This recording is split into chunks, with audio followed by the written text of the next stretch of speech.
What is good? What is happening, ladies and gentlemen? We are back. I know another stream, just a little over a week later. Not a year, not 2 years. What's happening? Are pigs flying? Are cats and dogs getting along? Has hell finally frozen over? Well, I have no earthly idea. As far as I know, cats and dogs are still trying to kill each other.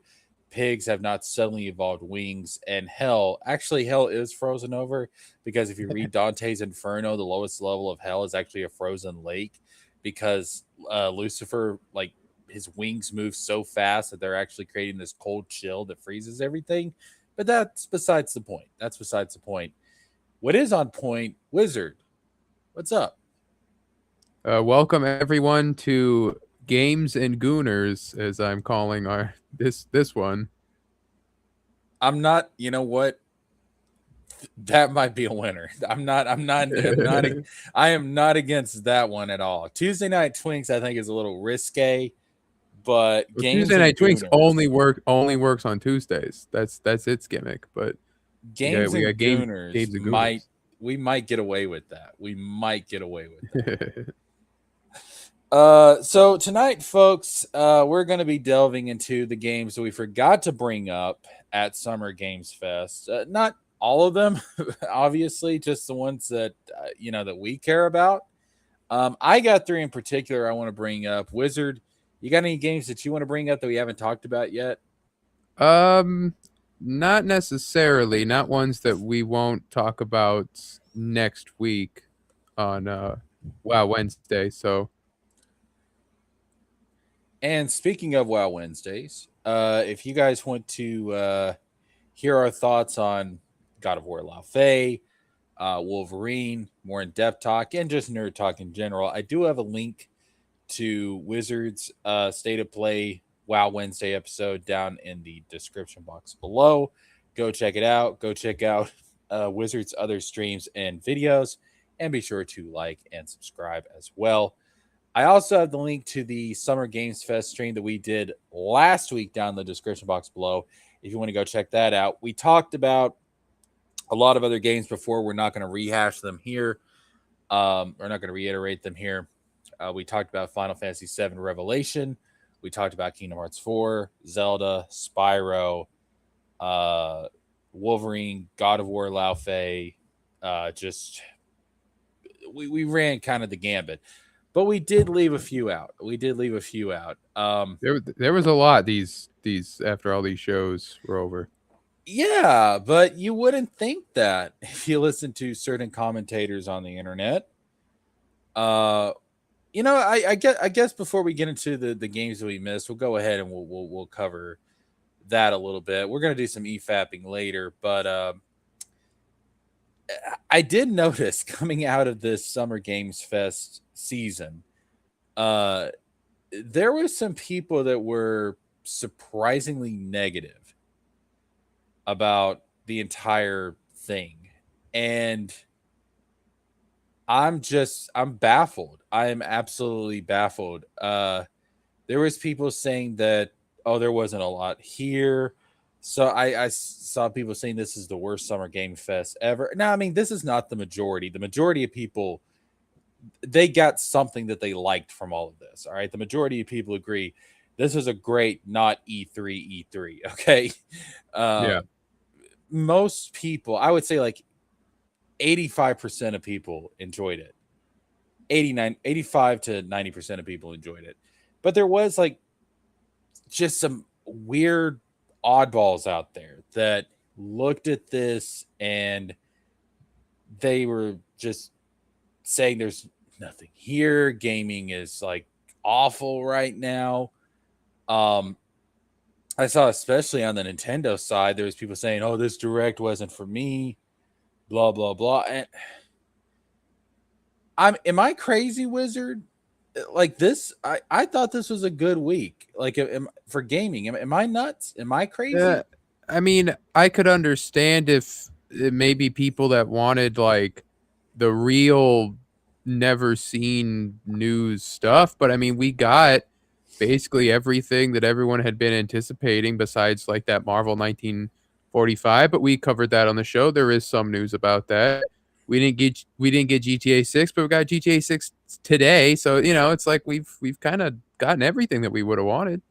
Yeah, if you're an RPG fan, you ate good at this thing. You got Final Fantasy 7 Revelation, you got Kingdom Hearts 4, you got Persona, which we are going to talk a little bit about Persona. Um, if you were, if you wanted something nostalgic, you got Spyro, you got The Legend of Zelda Ocarina of Time. The Nintendo fans are the ones that are really just driving me crazy Huh. because I guess because their direct was mostly ports. I could see that. yes, but at the same time, there was stuff that is coming out third party wise that was not confirmed for Switch 2, but will be available at launch. I mean, it's not like it's not just ports of games that have already been released on other systems. There were games there that are upcoming that are going to be released on Switch day one alongside the other platforms. Yeah. And that's what I don't get. It's like I've been saying for years. I've been saying, listen, what Nintendo needs to do, and I said this when I talked about the Nintendo Switch 2, what Nintendo needs to do is that they need to launch a console that has its own unique gimmick to it, which the whole uh TV mode, handheld mode thing, like that was the natural evolution for Nintendo because for years and years and years they had their home console and their handheld console. It made sense to combine them. I thought that was genius. I like that when they did it with the Switch 1. So Yeah. Nintendo's got that, which is something that Microsoft and Sony don't have currently. There's rumors that Sony may be working on a handheld. Yeah, there've been Xbox was supposed to have a handheld, but we ain't seen hide or hair of that either. We'll see what turns up from it. I'm not entirely convinced of those rumors. Um, but that's something that Sony and Microsoft don't have. And I said, look, Nintendo doesn't need to be this powerhouse system. It doesn't need to be a PS5 Pro level. It doesn't even need to come out and be like, oh, it's beyond the PS5 Pro and the Xbox Series X. I said it doesn't need to do that. It just has to do the bare minimum to keep up when it comes to power. Mm-hmm. Just do the bare minimum so that you get the third party support. That's it. I basically said all the Switch 2 needs to be is basically a Series S. Because Series S is like the bare minimum example of this current console generation. All it has to be is a Series S. And I don't know how Nintendo does it because everybody keeps saying, oh, it's on par with the PS4 Pro or whatever. But somehow, some way, and I don't really understand like the tech behind it, but there's some kind of system they've got in the Switch 2 to where it keeps up with everything. And they've done what I asked them to do. They created a system that is both uniquely Nintendo and is able to keep up enough to where it gets third-party support. So you're getting the best of both worlds. You're getting the Nintendo-ness of Nintendo, the unique identity and soul of Nintendo, and you're getting the third-party support. We've had 007 is coming out. They had to do a little bit reworking on the port for the Switch because I think they started development on that port a little later than they did the other two, but it's supposed to be coming out soon. You got 007. You've got all three parts of Final Fantasy 7 Remake are going to be coming out on this thing. Revelation is a day one launch. Kingdom Hearts 4 is a day one launch. Resident Evil 9 was a day one launch. Resident Evil Veronica, which we're going to be talking about here in a little bit, was a day one launch. This game right here, Castlevania Belmont's Curse, is a day one launch. And then you know that they've got first party IPs up their sleeve. We know we're getting the Ocarina of Time remake, which people have been clamoring for forever. You got the Star Fox remake, but you know that they've got a new Mario in the works. Yeah. You know that that's probably coming out. They're going to announce that sometime for next year. there's talk that there's a new Splatoon that's in the works. So the first party stuff is coming. You're getting the best of both worlds. I'm like this close to like just throwing down the money and getting a Switch 2. Like they damn near convinced me. And while I'm being convinced to buy a Switch 2, I'm hearing the Nintendo diehards that are dissing on the system that I'm becoming more and more convinced every week of purchasing. That's a weird conundrum. Yeah, I don't know what. I mean, I've never been a Nintendo guy, so it's like I don't know necessarily what Nintendo people want, but I guess the idea, it was the same thing that happened with the PS5, right? Like the joke is the PS5 has no games, and that was the joke because everything that would come out was also on the PS4.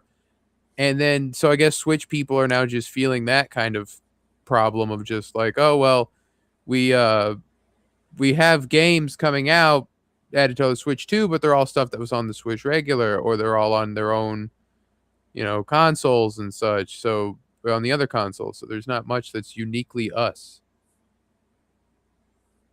Ocarina of Time But remake.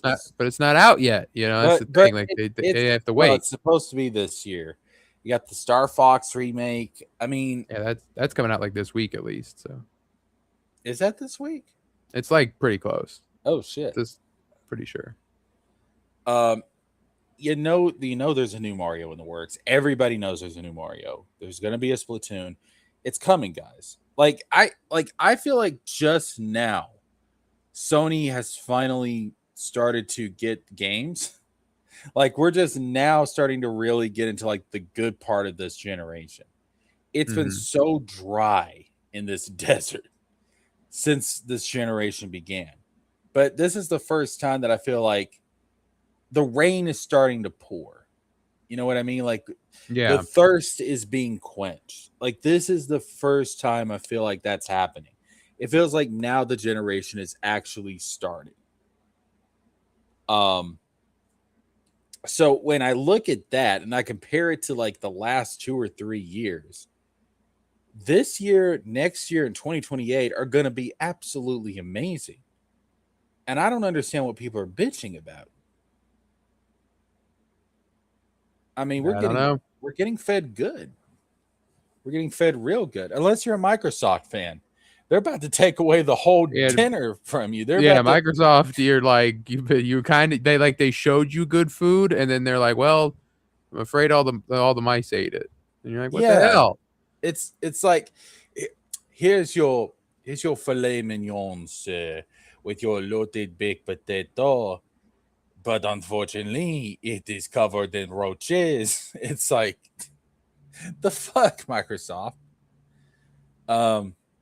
But if you're on PlayStation or Nintendo, I don't see how you've got a reason to complain right now.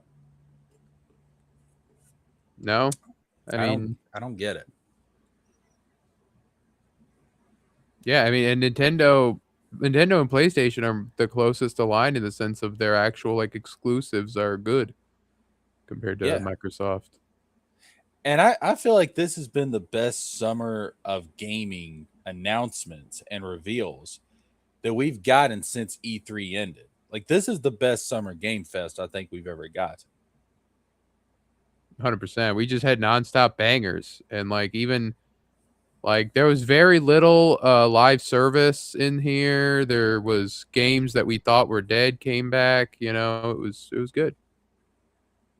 I don't understand how you can hate on Jeff Keighley. Jeff Keighley, after this summer games fest, deserves to go home and have a good, fun night with Hideo Kojima. All right, his husbando, because we all know they're together, right? Like they got back together, luckily, because there was that like divorce arc that happened after Death Stranding 2 didn't win Game of the Year, and they stopped tweeting about each other, but they did have a picture. Keighley posted it of them at a dinner.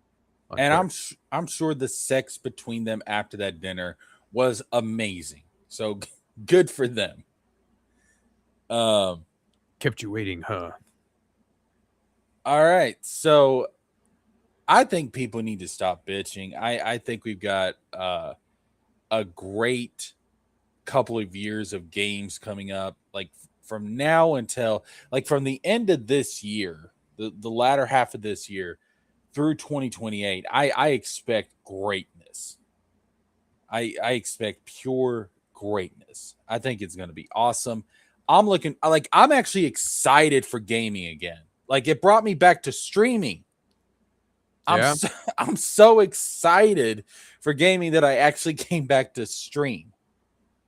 And I'm actually doing it on a somewhat consistent basis, if you want to call 2 weeks in a row a consistent Two basis. weeks in a row on 2 different days. Yeah, let's hey man, you get what Let's you take the get. miracles where when you can find them. All Okay. right. Just take the miracles and don't question how they're delivered to you. All right. But I'm excited, man. I think you're excited too. Like it's Yeah. looking good. It's looking good. We're eating good out here. People need to stop biting the hand that feeds them. The biggest thing to be afraid of in the terms of what's next for gaming is when that GTA 6 pre-order goes live. When that GTA 6 pre-order goes live, and that price is $100 for that bad boy. I thought it went live today. Did it not?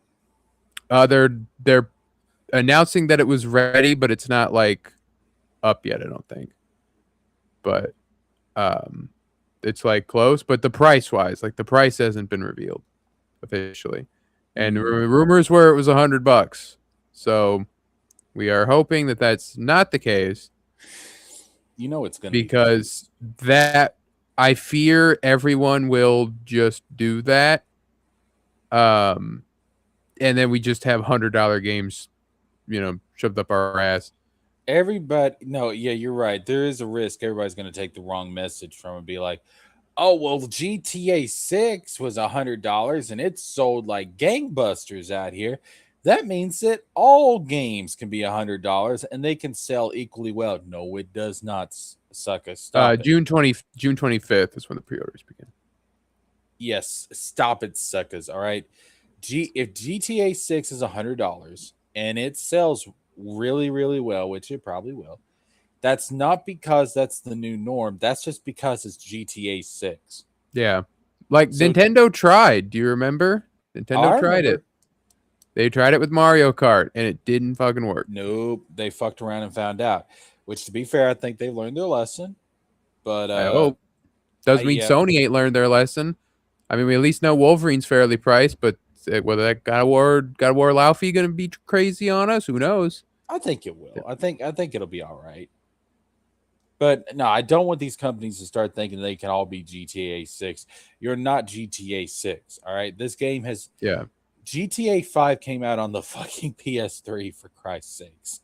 And we're at the end of the PS5 generation. All right. This game has been anticipated for so long. People will pay anything for it. So don't get the idea that every game is going to be able to sell like that at that price point. That's just not realistic.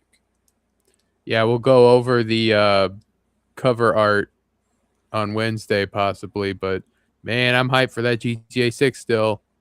Can't shake that feeling. I saw it and I was like, it looks like a GTA box art. I mean, that's all I really got from it was like, yeah, this is pretty much what I expected. Like it looks like what I expect from GTA. Yeah, but there's still something about it that's like, GTA 6 is near. Supposedly November.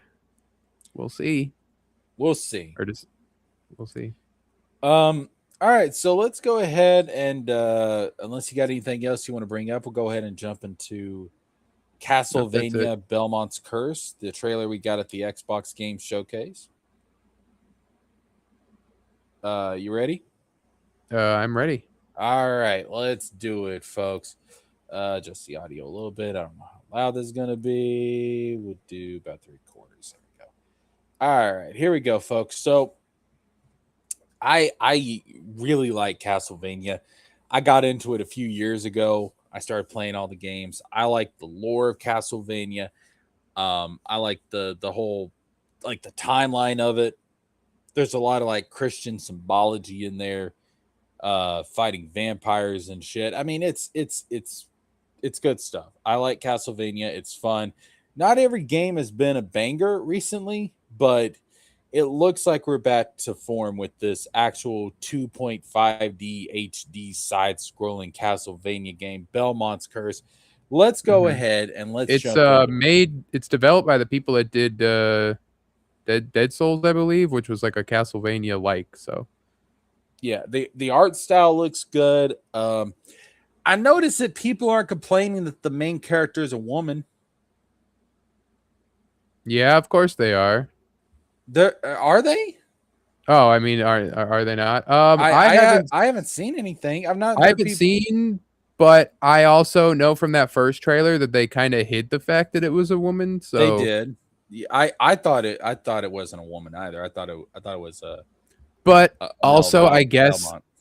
I guess like you can't complain about a woman protagonist in a Castlevania game, considering one of the big like one half of the portmanteau of Metroidvania is comes from a female protagonist, you know, franchise. So, you know, I guess it's people that care about these games care less about that stuff. But she's sexy. Samus is sexy, wizard. Don't you know that apparently Lao Fei's not beautiful? Yeah. Apparently, that's what Which the was news internet to told me. me. Beauty is not in the eye of the beholder. Beauty is in the eye of the internet gooners. Yeah, beauty is in the eye of the cube. Beauty is in the eye of the cube. The cube. All right, so let's go ahead and jump into this. Here we go, everybody. Castlevania Belmont's Laundry. Let's go. Belmont's chores. Dracula's castle is just ahead. I have come here to destroy you, just like my father, mother, and their allies before me.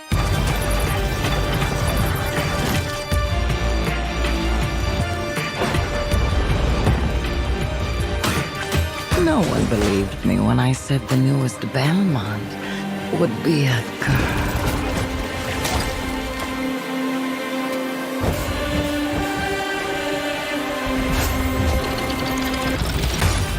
God has given you another chance, Rose. You must use it wisely to better control your curse and strengthen yourself.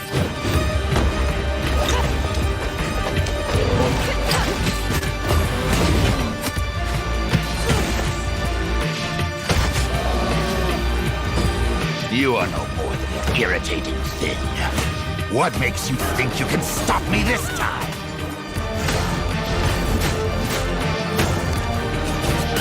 I've always wanted a pet Belmont.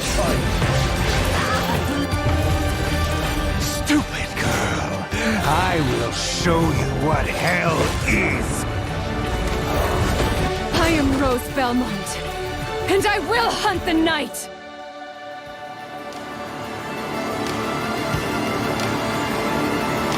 That's real close.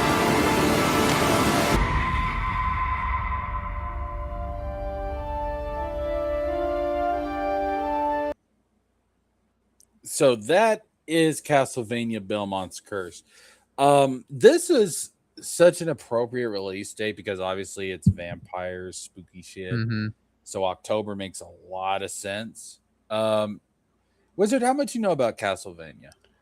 Not much. I have never delved into the franchise. I've picked up a lot here and there from osmosis, but I mean, I know a man is a miserable pile of secrets, but that's more or less it. I don't know how Dracula's still alive. I mean, isn't he the final boss of like every game? Okay, you know how in Kingdom Hearts Xehanort just keeps coming back? I suppose, yeah. Dracula somehow Dracula returned. Somehow Dracula returned. They always find a way to bring Dracula back. And if they don't, well, then you get to like some of the later 3DS titles where Dracula gets reincarnated in the modern day. So I feel like they should switch to somebody else at this point. it's like Star Wars, man. You got to have Palpatine. Like we're going to get episodes 11 or 10, 11, 12 and we're going to get another scene. Somehow Palpatine returned again. So the setup for this, I think, is really it's kind of interesting. So the character is Rose Belmont, is the main character of this particular title, and I'm gonna go ahead and put the volume down. We're just gonna let it play again. So Rose Belmont is the main character of this one, and people that are familiar with Castlevania will remember Trevor Belmont and Sypha Benaldez, who ended up hooking up. They're like some of the classic Castlevania characters. She is the daughter of Trevor and Sypha. And her curse is that her right arm has turned pinkish red, and then she goes off to Paris to fight off Dracula and his forces. So that's the Belmont curse. That's kind of the setup for her. Her being the daughter of Trevor and Sypha, two of the most popular protagonists from classic Castlevania. I definitely see it now. I especially like the Sypha side of her. Like I really see that now. And I do get, look at this art style, man. Like this looks really good. Yeah, that cover art and the sprites and everything in the actual gameplay. And then the impact, like listen to the impact. Like if you go back to like just when the gameplay starts, listen to the impact when she hits the enemies. It sounds so satisfying.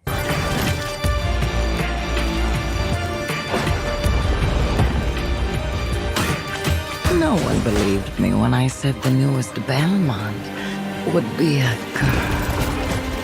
I mean, that shit sounds good, bro. Like that's like it's just like whack, whack, whack. It's like nice. Yeah, it's the 2D style with that, like with the audio of a 3D game, if that makes sense. Yeah, in some ways, it kind of reminds me. I wonder if like this is gonna have a lot of inspiration from Metroid Dread, which is a 2.5D Metroid game that came out on the Switch. Because I feel like that was a really good Metroidvania in terms of like how it was adapted for the modern day. Like I really enjoyed that particular game as well, and I kind of hope that this takes inspiration from that. There was also on the 3DS there was so when they did the reboot, the Lords of Shadows series of games for Castlevania, there was oh god, Siri, not right now. So when they did the Lords of Shadow reboot, they had a 3DS game that was like an in-between game between the first one and the second one. And it had like a 2.5D art style, which I also thought was really, really good. And it was also, I think, one of the best Metroidvanias that I played. So I'm kind of hoping it takes inspiration from those two games. But I've been wanting to play really good Metroidvania for a while. Yeah, I might give it a glance or something. If it's, don't know if I'd buy it, but if it's on like the free games of the month or something, perhaps. I thought this was going to be a reboot originally. Because I thought, especially since Castlevania has been dormant for so long, I thought they might just reboot the series again. But well, I mean, one way to reinvigorate the franchise is to add a woman legacy character. Yeah, It's certainly for Star Wars. Yeah, it works with Star Wars, and as you know, as we can see with God of War, Lao Fei, you know, people just love their female main. People love women. People love women. Yeah, people really really love women and all the wonderful things that they can do, like the laundry and make me a sandwich. And so uh no man, I'm excited for this game. I'm looking forward to it. Um I think it looks really really good. It's and I'm just happy that in 2026 we got a new Castlevania.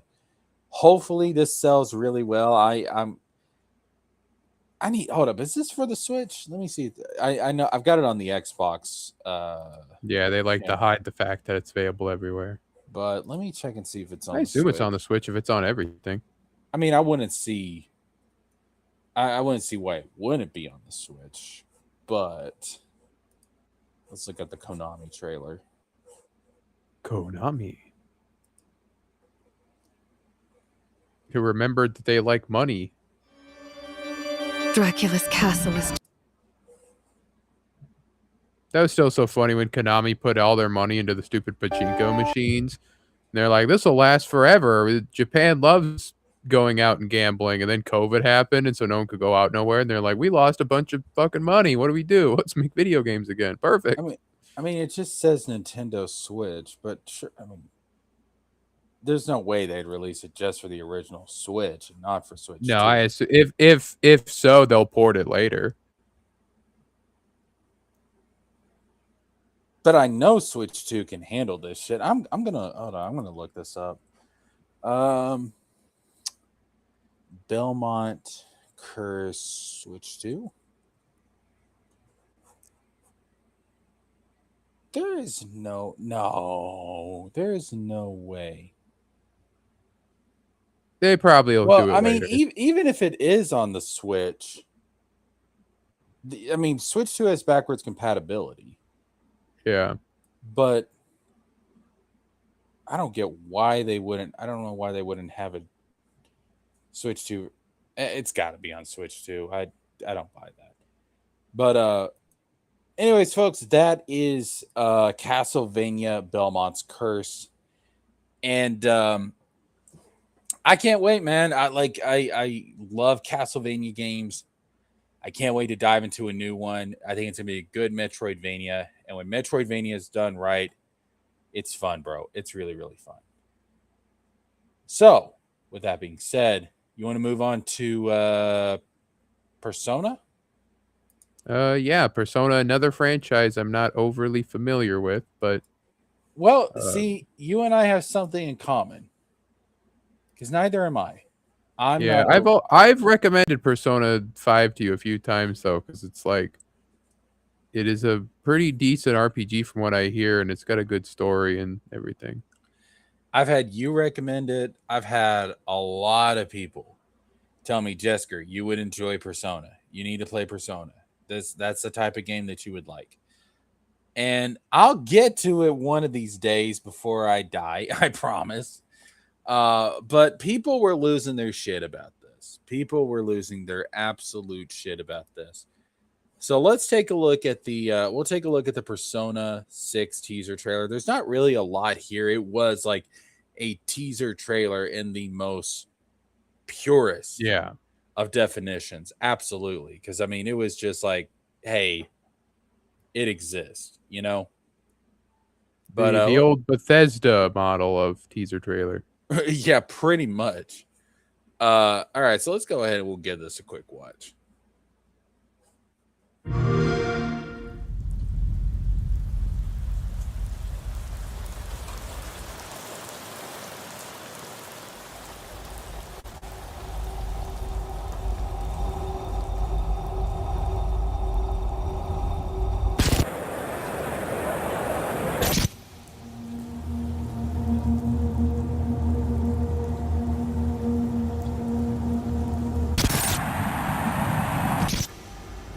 A lot spookier than I would have imagined. I'm guessing this is a graveyard. It's like it's like clicked into the Silent Hill trailer by mistake. That's what I was thinking. It looks like a horror game.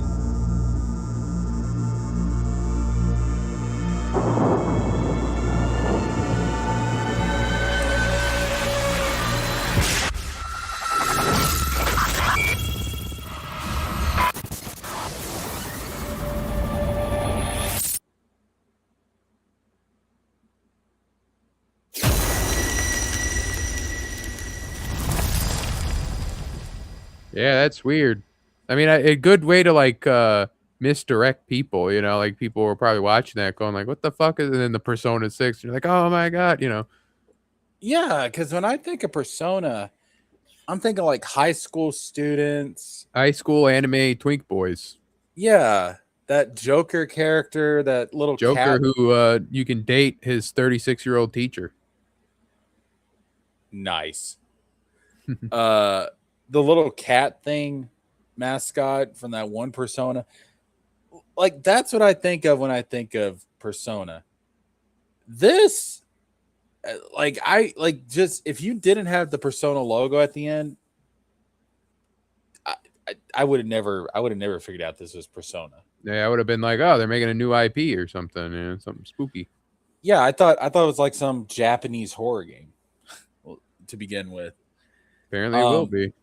I mean, Well, yeah, I mean that's what it's looking like, but like it does kind of interest me because the tone and the vibe is so different, and I'm kind of like, I mean, again, like this probably isn't a day one for me because I haven't picked up a Persona game, but I'm just kind of interested to see what comes out about this because it is such a fascinating teaser, and it's kind of like, okay, I want to see where this is going. It's like yeah. you have my curiosity, Now but you have my attention. will you get my erection? I do know that Persona 5, I'm pretty sure. I don't know. Well, I don't know for sure, but I think all the Persona games are standalone. They're like anthology stories, but I'm not, don't quote me on that. Okay. Now I do know that Baki apparently is into Persona because Baki's talking about Persona in the chat. Baki can correct me. Yeah, Baki, let us know like how the setup of a Persona is. Like, is it anthologies? Are they standalones? Is it kind of like Final Fantasy where there's like carried over elements, but like each number title is like its own thing? Let us know, Baki, because I'm not familiar with Persona except on a very, very shallow surface level. Yeah, I picked up a few things listening to podcasts and YouTubers over the years that like Japanese stuff. You know, and I know that like at least Persona 5 is about stealing people's hearts in order to make them like better people or something, and that's what the Phantom Thieves are the names of that's Joker and his crew. That's what they do, but I don't know if that's the thing with like all of them or just that one. What does that remind me of? Yeah, I know. That's why I was like, I remember recommending it to her. It's like they just do Kingdom Hearts shit. Same thing. I'm thinking of Xemnas's line. I'm creating a brand new world, one heart at a time. One twink at a time. Oh, my Kingdom Hearts. Share with me all of the twinkness. And then Sora shows up. All men be given twinkness, and also end. Sora shows up. Thank you, Kingdom Hearts. So it begins. You're wrong. I know deep inside that Kingdom Hearts is straight. Oh. Oh. Happy Pride Month, everybody. But no, I'm just kind of interested to see more about this because it's so different from what I was expecting from Persona. And I promise eventually I will get around to playing the Persona games. At some point, I will sit down and I will play one of these motherfuckers. Okay. I will like when I finally play Final Fantasy. Yeah. You need to play fucking Final Fantasy, dog. You got a PS5. There's no excuse. Yeah, I did play Remake Part 1. I just didn't finish it. Did you enjoy what you played though? I find a lot of times with Japanese games, they're like the way they talk and the way stuff's done. It's difficult for me to like fully like get into it. I don't know what it is, but there's a way that they talk, the way that the English actors dub, where they're like, "Wow, did you see the new blah blah blah blah blah?" Like as you walk past the NPC and stuff, and I don't know, just stuff's weird. The NPCs are just background noise. There's not just that. There's just a lot of just the way that, I had to play a lot of like JRPGs and stuff within like the couple of years, and so it was like, I don't know. One day, I want to play the actual like the first one, not the remake. It should be on the PlayStation Store. Go play it, motherfucker. I got no time. You got all the time in the world. No, I don't. Yes, you do. Why? I'm literally multitasking right now while we're doing this. Get off the fucking stream and play Final Fantasy VII. You have my permission. But I will give Persona a chance at some point, just like Wizard will give Final Fantasy his full undivided attention at some point. One day. I might be giving Persona my attention one day too. At least if I know that if Persona 5, because I think that was one that interests me the most. If I know if it's anthology and standalone, then I'll probably get that one too. Bucky says, kinda. Persona reminds me. Why am I just reading this? I can show it. Kinda. Persona reminds me more of Earthbound, but I only played the S. See, I've never played Earthbound. I've heard people sing the praises of Earthbound, but I've never played Earthbound. Never played Undertale either. I'll give Persona a chance one day. But that day is not going to be today, because now, ladies and gentlemen, we are moving on to the third game that I wanted to bring up tonight. And that is going to be one of my favorite video game series.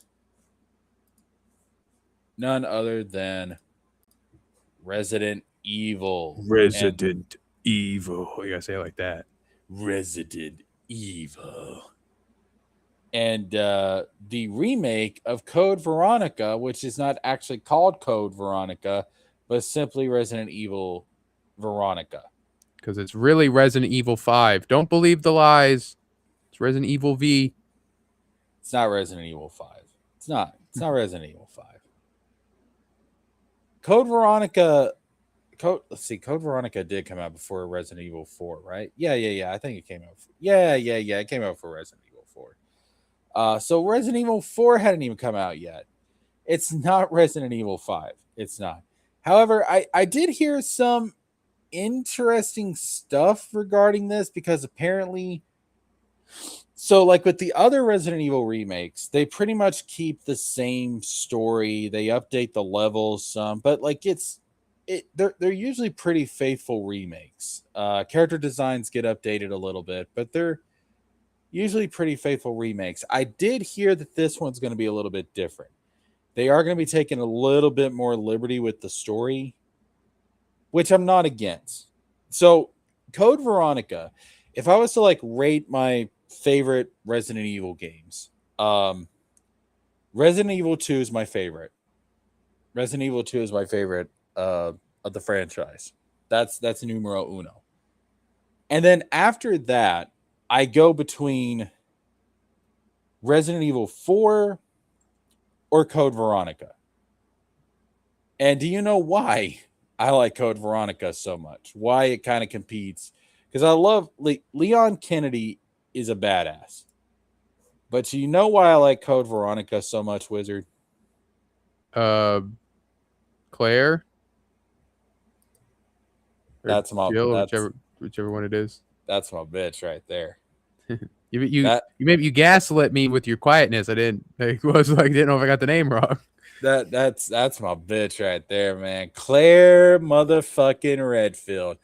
One of my all-time favorite video game women. See, here's the thing, folks. Around these parts, we love women, all right? Yeah. We love our ladies. We love our females, all right? At least on Thursdays. At least on Thursdays. Tuesdays, things might be a little bit different. Tuesdays are for the boys. Tuesdays are for the boys. It's Thirsty Thursdays and Tuesday Night Twinks, boys. I'm copywriting both of those, by the way. In case anybody, not going to name names, is watching. I'm going to copyright that shit. But so this is my girl right here. I love Claire Redfield. Ever since I played Resident Evil 2, just her character design, man. Like her personality type, like she can be like, she's like this nice blend of like sweet but also a badass, and it's like I like her, dude. Like I really like Claire. I've had a thing for her since I first played Resident Evil 2, and Claire is the main character of Resident Evil Code Veronica. So it's up there, man. Like I go back and forth between it and RE4, but I'm so, because there was I wasn't sure if this was ever going to get remade, because it's not like a mainline number title. Now given I think it's honestly more important than Resident Evil 3, if I'm being completely honest. Yeah. I think it's a grander story than Resident Evil 3. Resident Evil 3 is kind of, it's really Resident Evil 2.5 is what Resident Evil 3 is, more than anything. This felt like the actual Resident Evil 3. So I'm happy it's getting the respect it deserves. I'm happy that it's going to be getting a remake, and I am so excited for this. I really need to get some kind of next gen system, leaning heavily towards Switch 2. You gotta do Switch 2. I know you're gonna do Switch 2. I'm just saying there may or may not be sometime in the near future an unboxing. We'll see. But I'm telling you, man, like Resident Evil is like just holy shit, dude. Capcom is just, if Square Enix could do with Kingdom Hearts and Final Fantasy what Capcom is doing with Resident Evil, bro, we'd be in a renaissance. I would be in my own personal renaissance, because they just keep popping out these Resident Evil games, and every single time they're a banger, whether it's a remake, whether it's a new entry, it's just every single time it's a banger, and it's consistent every single I heard time. that 3 people were kind of like iffy about, but that was, I think, because it was so short. What, Veronica? No, 3 remake. Oh, yeah, but the original version of 3 is 3 is okay, but it just felt like Resident Evil 2.5. Imagine in the alternate reality where we didn't get 3 right away and they just went straight from 2 to 4. Would have been weird, but it would have made sense. People could justify, like, oh yeah, Leon, right? Makes sense. But then we're getting 3 and Code Veronica at the same time. If that's how they did, because it's like, well, 3 short, so we'll give you Code Veronica too. Yeah, and Code Veronica is a superior game. Code Veronica is absolutely, like, Code Veronica should have just been Resident Evil 3. It's definitely the superior game. I can't fucking wait for this game, bro. So let's go ahead. We'll watch the trailer. Hello, my darling. All right. So here, I too like Hunk. is that who you think it is? I'm pretty sure I saw that. That's who that's supposed to be. I've heard a couple. I've heard it could be Hunk. I've heard a couple of theories. That's definitely possible. All right, let's go ahead. He comes back in Resident Evil 9. That's okay. Yeah. All right. Yeah. You know what? It probably is Hunk, because they're probably going to tie it into 9 a little bit. That may be why they're doing some of the story changes. And I've also heard, I don't know if this is the case or not, but there is rumors going around that Resident Evil 10 is going to have Claire as the main character. I could see that. So, because I thought that we were going to get Claire in 9, especially because she was involved in the whole Raccoon City incident with Leon, but that didn't happen. So they may be saving her for 10. I hope she's the main character in 10. I would love that, and it would make sense because we had RE4 remake right before we had Resident Evil 9. Both of them are Leon-centric games. We get Veronica remake, and then we get Resident Evil 10, both of them being Claire-centric games. It would make a lot of sense. All right. So let's go ahead and what's up, Summer Swan? How you doing? Let's go ahead. Let's jump into this.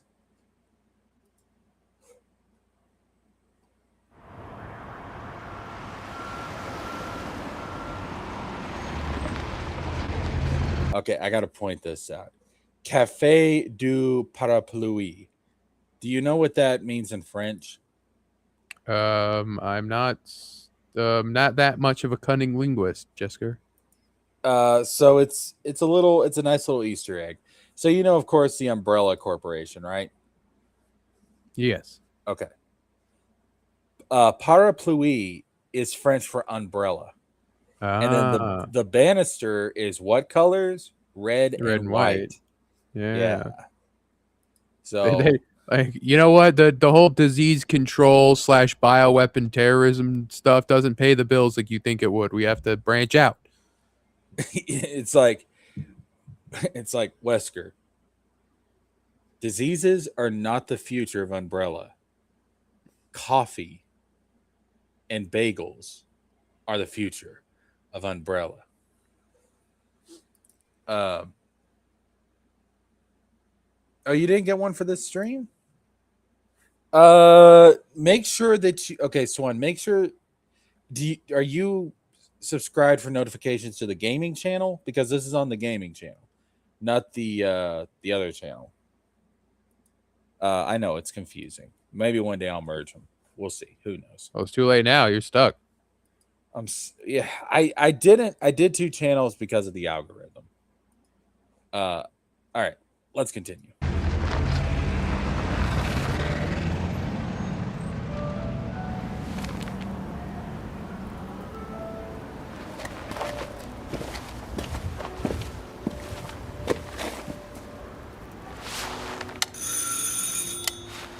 Whatever you're selling, we don't fucking want it.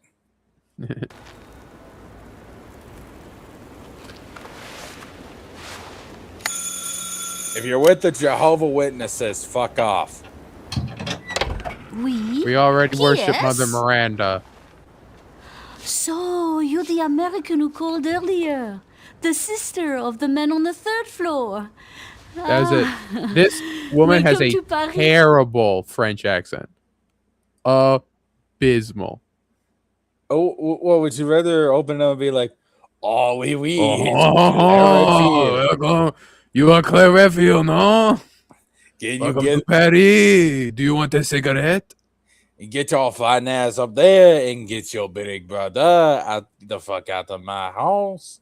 He is a bum. He does not pay the rent. I will no longer tolerate his insolence.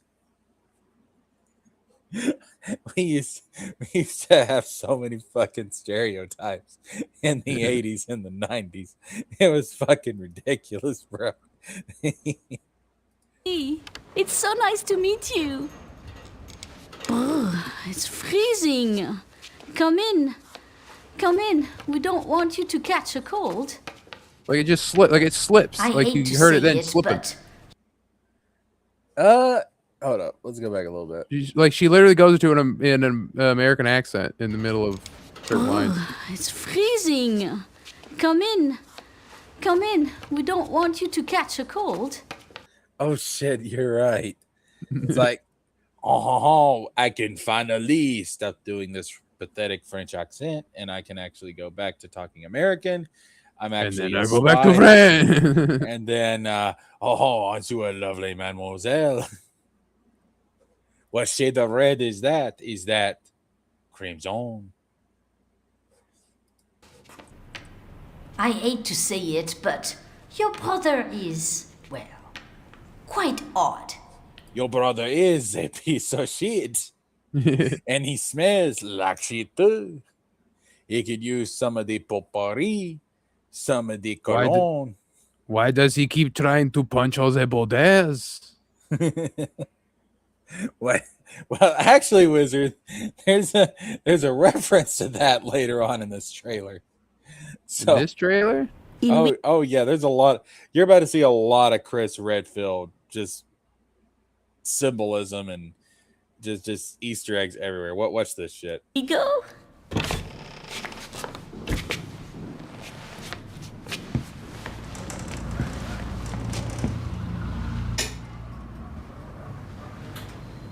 This is where he Oh la goons. la. Mais quelle pagaille! He's made such a mess again. Think, I just cleaned it up a week ago. It's like a boulder rolled through here. Oh yeah. I love like the way they have her look at the camera, like, get it, Boulder. Yeah, it's funny because like they reference that in RE8, right? And it's something where it's like, all right, now you're doing it too much. Oh, he points. Do you get it, boys and girls? It's like a boulder went through here.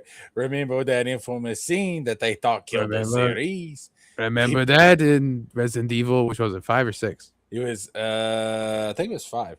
Resident Evil 5, remember that? That's the next remake. Do not forget. It's Do happening. not forget, Resident Evil 5 remake. Oh, coming out in 2028. It's going to be a blast, ladies and gentlemen.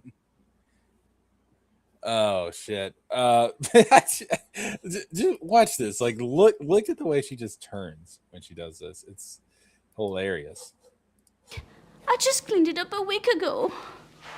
It's like a boulder rolled through here. It's so on the nose. It's so cheesy, but I love it. Huh? Huh? Get it? You You did? see? Get How it? about I? Boulder? How about I make you a drink? Would you like some punch, perhaps? Oh, wee. I'm referencing that moment that people thought killed the seriousness of the franchise. Oh. Ah, the delightful biscuit. The I'm biscuit. sure he won't notice if we help ourselves. Like, bitch, I'm why so do you sorry. going into my apartment, It must eating be my the food, and maintenance man cleaning from this up? Like, morning. fuck off. Won't be long. I'll bring some nice coffee to go with the biscuit.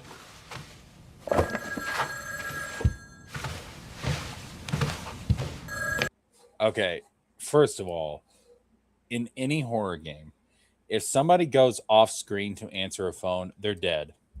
They're dead, or they're the monster. This woman's dead. Like, she's gonna come back all like Maya Misa did, and is all like, oh, a boss fight, no? Oh, I'm going to, how do you say in American, fuck you up. There was T-virus in the biscuit. Oh. Do not eat the biscuit. It'll fuck you up.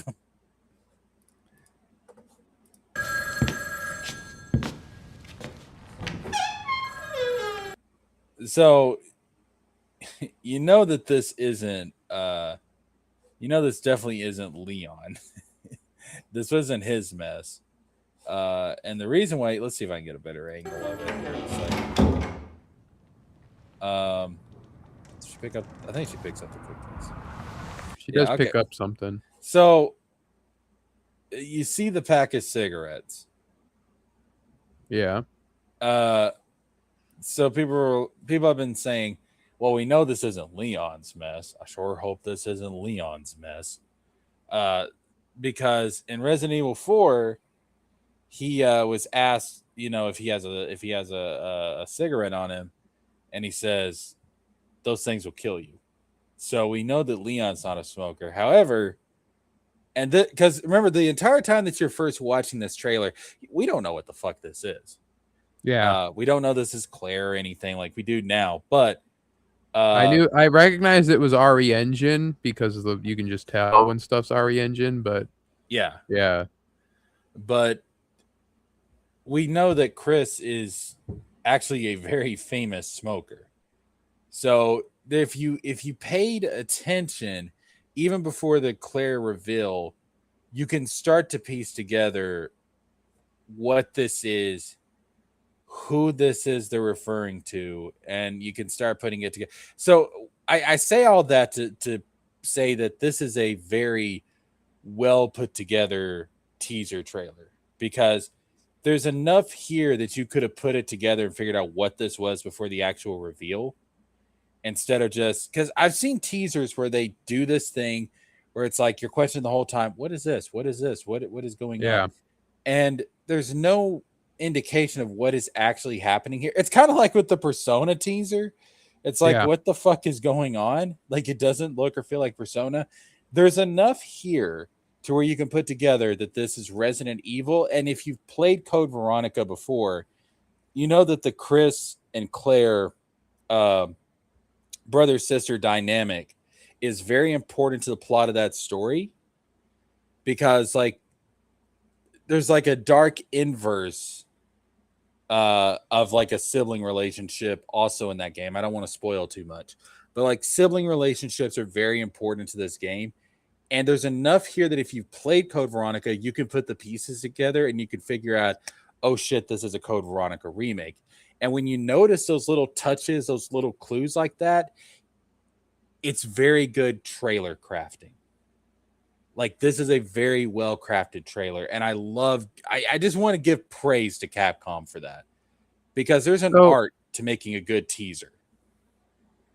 So you'll know this. Well, how is it that this game, this teaser, everything about it is like brand new to people? Like, if this was a remake of a game, shouldn't this cutscene be like something that everyone's like, this is the opening of Code Veronica? I know this French old lady anywhere. Because as far as I know, this is not in the original game. It's been a while since I've played Code Veronica, but as far as I know, this scene's not in the original game. Now, the whole premise of the game is that Claire is looking for her brother. She's trying to find Chris, but this scene's not in the original game. So you wouldn't put it together just by like, oh, this is the same scene from back then. But it's a new scene with clues that insinuate and hint towards the premise of the original game, which is this is Claire looking for her brother. And here's the little clues that, hey, this brother is Chris Redfield. So I think it's a very well crafted teaser. And I gotta give Capcom praise for that. I gotta give Capcom praise for a lot of shit, but this is a very well done teaser. They know what they're doing. Yeah, they really do. That company is on a roll.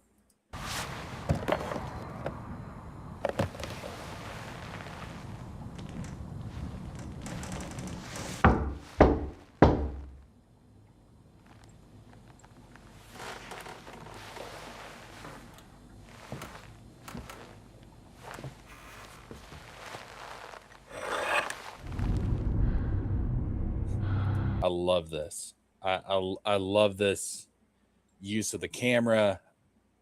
I can see this being a mechanic throughout the entire game. I like this.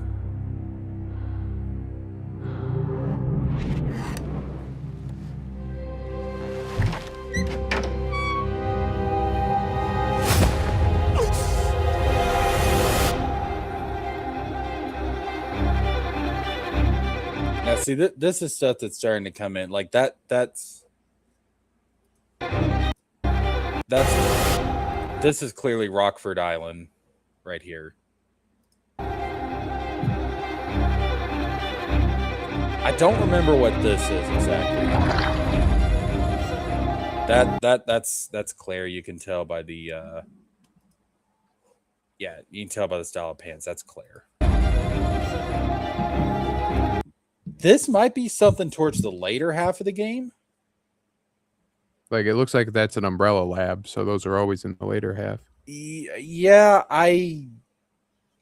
but I'm not gonna say that's for sure where this is from. I am nostalgic for like the old computer design, like the green screen and everything, and the green letters. Like, I remember those days. Okay. This right here. This this is when I knew that it was Code Veronica. This is where I figured it out. Because there is a very famous scene of a couple of characters ripping the wings off of a dragonfly and feeding it to an ant colony. from the original game. There's a very famous scene. It is one of the creepiest, most unnerving scenes in the franchise. And as soon as I saw this, that's when I put 2 and 2 together. I was like, oh shit, it's Code Veronica. That's when I figured it out, because I remember it's one of the early scenes in the game, and it is one of the most fucking disturbing scenes, bro. I don't want to spoil it because you haven't played the game, but it's like that. This right here, anybody that's played Code, this is like one of the most famous scenes from the game. But that's when I figured it out.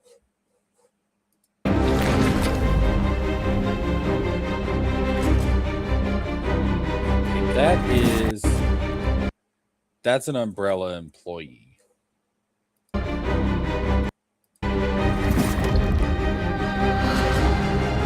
Okay, there we have Rockford. There we have Rockford Island.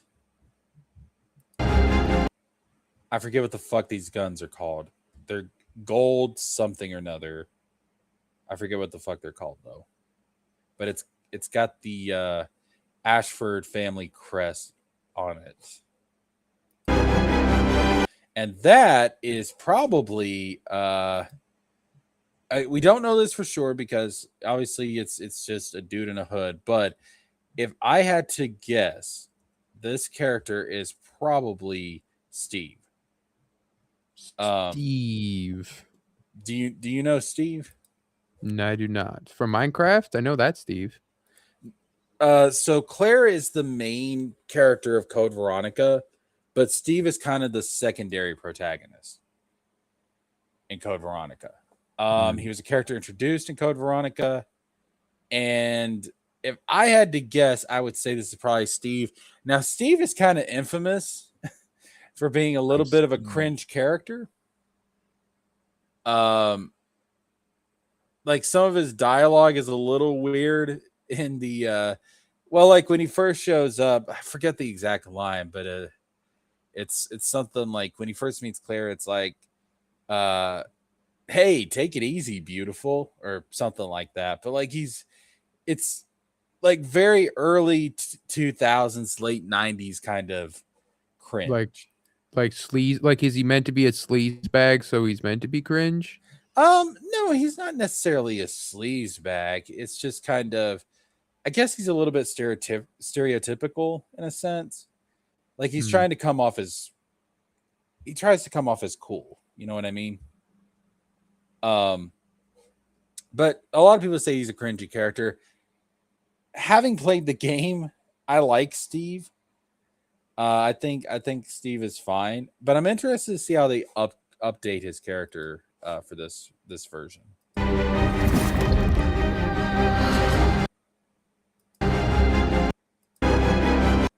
Okay, I'm trying to see if I can get a glimpse of his hair. No, stop that. Come on. Let's see. Oh. That hair color, yeah, that's Steve. That's got to be Steve. That's gotta be Steve. That matches his hair color. That's got to be Steve right there. It's Steve Minecraft. That's Steve. There we have. Oh, fuck, I forget the brother's name. I remember the sister's name. Fuck. What's the Ashford brother's name? Because there's like a couple of twins in this game. Alexia. Let's see, Ashford twins. I know the girl's Alexia. Alfred Ashford and Alexia Ashford. Yeah. But that's absolutely him. Don't move. Claire Redfield.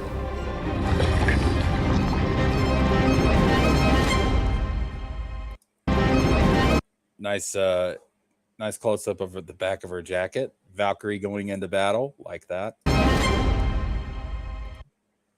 That's Code Veronica, baby. I can't wait. I can't wait to play this. One of my favorite Resident Evil games getting remade. People didn't think it was gonna happen, but I'm happy, man, and I hope this means Claire's gonna be the main character in 10. Like, 'cause that is my bitch, man. That's my girl right there. I love this woman.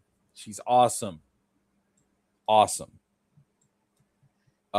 Wizard, any thoughts Yeah, on Resident Evil Veronica? Not one for these extra spooky games, but I do enjoy watching Resident Evil from a distance and enjoying how just really high quality those games are, and everyone loves them. Like everyone's like, yeah, if you like Resident Evil, it's like just keep putting out bangers. You know, it's good for them. Square, I beg of you, please, please, please take a page from Capcom's book. Figure out what they're doing and just copy that. Because daggum, it's just consistent quality. And it's almost on point. You know, every single year, you're going to get a banger Resident Evil game. Whether it's a remake, whether it's a new one. Like, come on, Square. I know you can do this, Kingdom Hearts and Final Fantasy. I know you can. I believe in you. But yeah, that's Resident Evil Veronica. Wizard, do you have any other games you want to pull up? I just dropped it in the private chat. I forgot that this was something that we could talk about.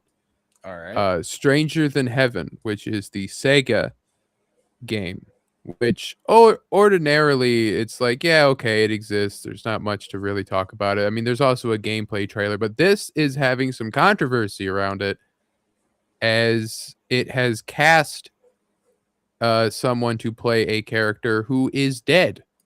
So really? Yeah, just click into it fast because it'll spoil it. Oh, okay. All right. Damn, calm down. Here we go. Peggy 18. Peggy 18. What the fuck, dude? It's Japanese. Don't go back to it. 海の向こうじゃアジア人ってんでのけ者にされて日本じゃ毛頭扱い俺は何人なんだって何度も思ったろ敵討ちかつまらねえことに人生使ってんな大統領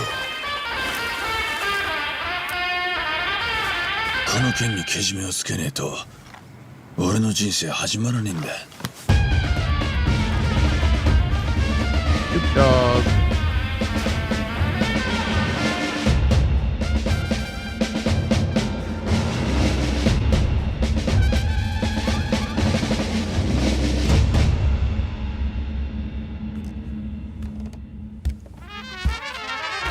Oh my god. Somehow Tupac returned. Are we fucking serious right now? So right after this was announced at Summer Game Fest, Snoop Dogg came on the stage, high out of his fucking mind, said, I love Sega. I've played all the games. And then they were like, the family has said that we could use Tupac in this game, right? But actually it is the guy that owns the likeness, which is the lawyer that stole it from the family. So the family don't get no money, it's the lawyer gets the money. So they're like, yeah, we're gonna have Tupac in this game, but he's not Tupac playing himself, right? Like he's not like he's playing himself. And so it's like, oh, okay, like we get the likenesses, Tupac whatever, is right? Dead. But I mean, like they're not like using his face to play him. They're using his face to play a completely different character. Wait, so that isn't supposed to be Tupac. It's just Tupac as another character? Yeah, it's like Tupac as another character because it takes place like I don't know when it takes place, but I mean it looked kind of like the graphics look 70s or 80s or whatever, but the location looked like older, like the 1910s or something. But from what I understand, this is about the birth of the like gangs of Japan or something. There's like two warring like crime factions, And so the joke was that Tupac and Snoop Dogg are going to see this, and they're going to go back to America and create the Bloods and the Crips. And that's going to be the origin. That is one of the craziest fucking things that I have ever heard in my life. You know that, right? But yeah, regardless, is that the Tupac has been cast in a game, and like I said, it's mainly because the family don't get no money. It's because the family lost to some scumbag lawyer guy who makes like $5 million on the likeness. Oh man, Sega, come on now. This is just poor taste, dude. Yeah. This is I don't feel comfortable with this at all. I don't feel comfortable with this at all, Wizard. It's like he's trapped his ghost in there, you know? I don't feel comfortable with this at all, dude. Holy Yeah, that Virtual Fighter trailer was good too. Yeah, what is it? Crossroads? Crossroads. Crossroads, yeah. Baki was bringing that up. I really don't feel comfortable with that at all, man. That's a commentary. You got to look up trailer. Oh, you scroll down a little bit. It was there. Yeah, they have the story mode and then they cinematic and stuff. But they had some gameplay, and then it looks nice when they fight because there's no impact. Like there's no sparks. They're just kicking each other's asses. I like that. So I've said before, like when it comes to fighting games, not a Street Fighter guy. I'm more of a Mortal Kombat / Injustice because I kind of group them together. Tekken, and then Virtua Fighter. Because Virtua Fighter, along with Mortal Kombat, because I was a Sega kid when I started gaming. And so Mortal Kombat on the Genesis and Virtua Fighter on the Saturn. So I'm happy to see Virtua Fighter come back because this is one of the first games. Virtua Fighter 2 is one of the first games I ever played. So yeah, let's go ahead and check this out. I've played a little bit of Virtua Fighter, but only inside of Yakuza.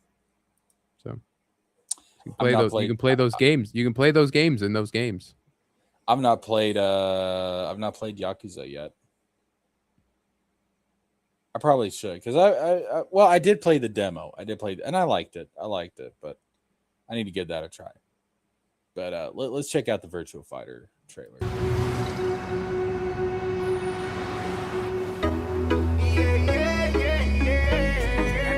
Copyright the music, come on. Yeah. Let's see. When does the music stop? Is it the whole trailer? I think in the cinematic. Well, they go into a restaurant at one point, and that's when it's. I think he's wearing earbuds or something. He takes them out. Yeah, see, he's got earbuds in. Yeah, let it go for a while. There we go.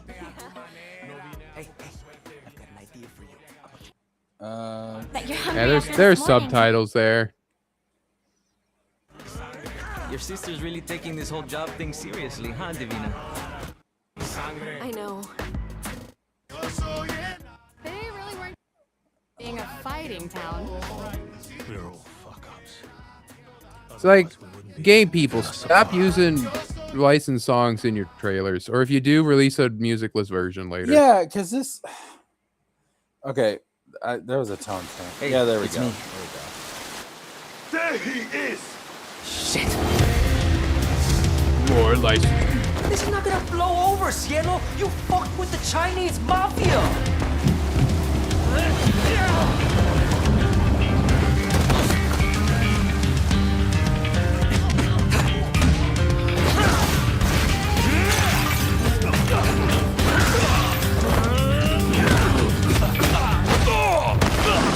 One more move and I'll cut her fucking head off! Alright, just take it easy.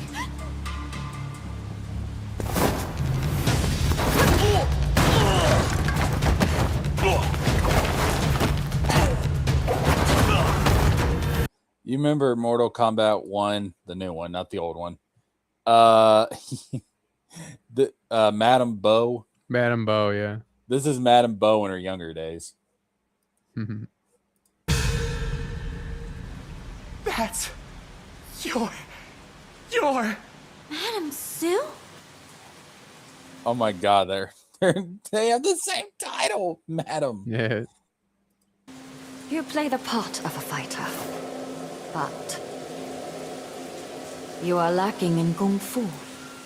Lord Raiden has chosen you for Mortal Kombat. You will be one of the champions of Earthrealm. You will be Cole Young. That's a big old license music there. Yeah, son of a bitch, Sega.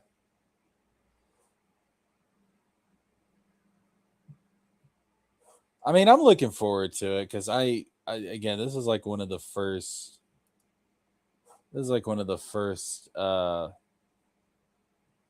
Is this a different thing? We're gonna make a lot of money. You never come out with us. Well, I prefer to. Get up.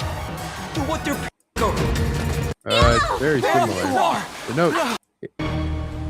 Gotta show some gameplay. You got the one you want. Just Well, to be fair, it does say sword turtle. Yeah. over the Christ. Nope. Right back into the music. I have no idea who any of these characters are. Nope. I have no idea. None of these guys. I don't remember any of these guys from the old Virtua Fighter game, but I'm looking forward to it. Because I want to see. I want to return to Virtua Fighter because I miss those games. That was it was some good shit back in the day. Let's see. Was there a Tomb Raider trailer that was shown off? I believe there was. Yeah, it was fairly early on, and it was the Atlantis. Thing. Tomb Raider Legacy of Atlantis. We'll check that out. I did see something about it being set in the Survivor universe, so it's in the reboot timeline. Apparently. Really? Something like that. Because you also can, if you pre-order, you get the reboot outfit. The tank top and the bow quiver and stuff. I thought they would have. I thought they abandoned the reboot timeline. Yeah, I don't know. That's just what I saw. Been halfway across the continent looking for you. Hard woman. Why is she up in the snowy mountains?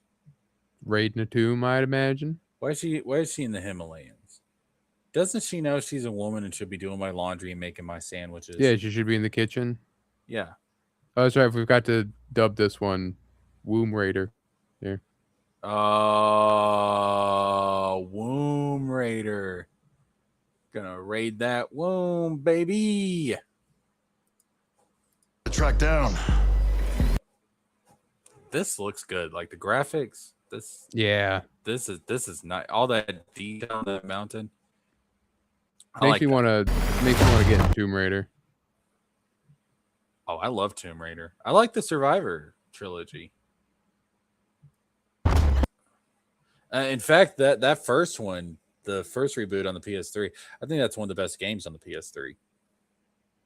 I've played all the Uncharted games, so I naturally should give these a shot. Yeah, that first one especially, I think, is one of the top games on the PS3.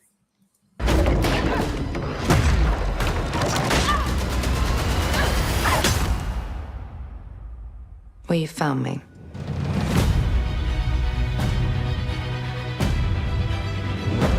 Ms. Croft, I hear when it comes to retrieval, you're the one to hire. This isn't about glory or money or making the world a better place. This is a puzzle buried in centuries of silence. You don't strike me as someone who walks past a locked door without wondering what's behind it. There's a reason I can only trust you with this.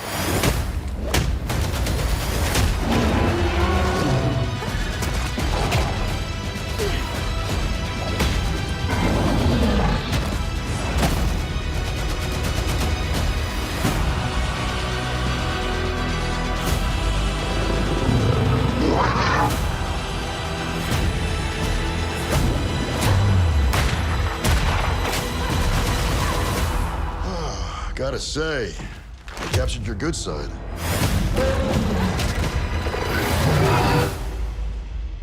You're assuming I've got a bad side. She just looks so good in this game, man. Like, I've heard people try to say she looks ugly. No, for the people, these fucking Neanderthals, man. These fucking Neanderthals.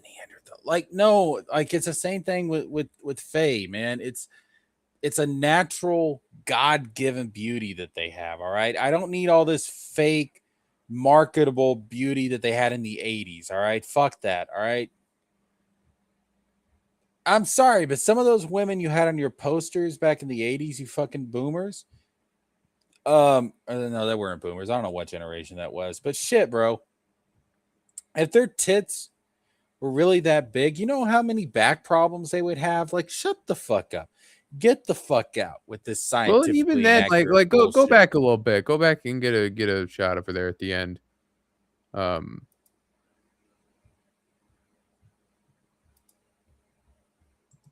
Yeah, you know, like she's not that like unstacked. Like they definitely rode the line to being like, how sexy can we make her without like, because we're still like up like yuppie liberals. Let's not piss each other off or whatever. You know, like let's not get like the Anita Sarkeesians on our ass. But you know, like she's pretty good. Like for a Western developer making a female-centric game in 2026, this is like cool, especially when you consider the reboot. Yeah, I mean, so they've got her beauty down, but it's not unrealistic. Like, obviously, like she is sporting a very healthy chest. I think that's wow. Yeah, it's they're natural. Like that's beautiful. Origin says. Yeah, that's beautiful. Andrew Rowland would hopefully be proud. But it's not unrealistic. Like it's yeah, Roygen's got it right. Like she looks natural. Like this is a shit, I'll just fucking say it. These are realistic titty sizes, okay? This is actually something that a woman realistically has. All right, not the fucking big booty bonanza Playboy poster bullshit from the 80s. Like, this is actual real shit, and it's fucking beautiful. I'll tell you what my daddy told me, all right? Listen, God made women, and God made women beautiful. God bless them. And God made cousins more beautiful than women. Look, man, all I'm saying is some people say the DNA adds an ick factor. To me, the DNA is an enhancement, dog. It's like the DNA adds the dick factor. It has the dick factor. Thank you, Wizard. But no, Laura is looking beautiful in this game. And yes, I would smash 100%. I would absolutely smash this Laura Croft. Absolutely. Without hesitation. So yeah, that is Tomb Raider. Now, Wizard, you sent me some stuff to EFAP. What did you want to go over specifically? Because I don't think we got time to go over all of it. Well, I guess I think I threw a Critical Drinker in there, but because really Critical Drinker is the only one that I'm necessarily like aware of, but that's mainly it was about Laufey and how people are saying that it's woke because Kratos has been replaced, and you know, so pick your poison, really. Okay. 6 of one, half dozen the other, all complete crap. All right. You want to do the Critical Drinker? Yeah, that works. So I at least know him. Because I find him to be an absolute joke. What do you mean, Jesker?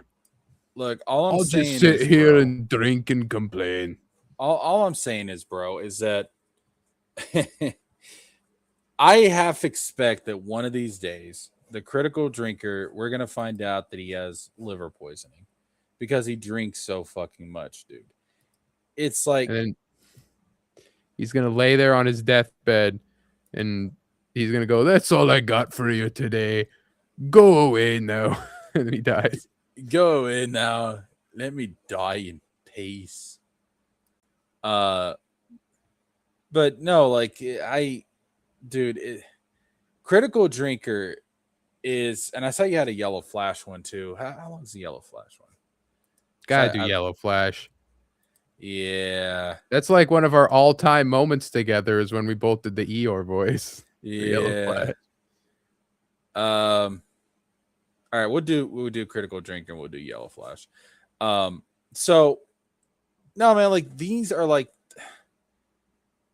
even if there was something they liked, they would be like, I actually really like this thing from the mainstream. I think it looks cool, but you know what? My audience expects me to rage, and I gotta make the money. Yeah, and that's why we call them grifters. Everyone's always like, "What makes them a grifter?" What? It's like, no, it's because they don't actually care, or they don't hate as much as they want you to think that they do. They're disingenuous. And Critical Jinker is that because he'll just ramble on about the most random, like word salad shit, and you're like, "What the fuck has this guy been saying for half a damn hour?" And he's just like. And he'll sometimes ride the fence because he doesn't know if the thing's going to be bad. But then he'll go, and it's the problem is that if I don't know you're going to be bad, then that's even worse because maybe you will be good, but all the other woke people have ruined what I would like, you know. And so it's like, then shut up, then drinker. Then you don't know it's going to be bad, then asshole. It's like here's an idea. Why don't you give a speculation about something? Based on something besides the main character having a vagina. And then if you can find some other reason as to why it's bad, then that's fine. You can speculate about that. Then go actually watch the fucking movie or play the fucking game. And afterwards, actually give us your honest to God analysis of it based on actually playing or watching the damn thing. And, you know, maybe gain a little bit of credibility back because right now you're just a drunk. Like you are literally the town drunk. That's what you are. You're the town drunk of the internet. All right. I don't know anybody who's worth their salt that actually takes this motherfucker seriously anymore. Especially after his book came out and it sucked. Yes. The book was fucking terrible. He doesn't know anything about good writing. All right. Like it's one of those things. He can't be bitching and moaning all the time, and your shit can't stink. Yeah, if you're gonna critique others, you better be damn ready to have your shit critiqued. Absolutely. All right, let's go. Remember when they made a Mad Max movie without Max in it, and it was a total disaster and nobody watched it and the movie totally bombed at the box office? Remember how it was basically a case study in totally not understanding your audience or even what made your own IP successful in the first place? Well, ladies and gentlemen of the jury, I present to you Exhibit B, God of War Lao Fei, the latest installment in the long-running franchise. All right, I'm going to give him some credit here. At least he pronounced it correctly. Yeah, I did Furiosa bomb? I don't think it did. It didn't bomb. I mean, it wasn't didn't make $1 billion, but it wasn't a massive success, but it made. I think the biggest problem with it was a sequel of Fury Road, and Fury Road came out in like what 2014? Like it was a long time of a gap. Does anybody care about Mad Max in general now? I mean, unless you're gonna do another soft reboot thing, but I know people like Fury Road. Yeah, maybe it's just me. I don't care for Mad Max. And Chris Hemsworth apparently acted his ass off in that movie. Wow. Like people he plays like a crazy villain, which is like so different than what he normally plays, and everyone's like, wow. And he's like, yeah, I want to play more villains like this. Chris Hemsworth as a villain. I might have to watch the movie just for that.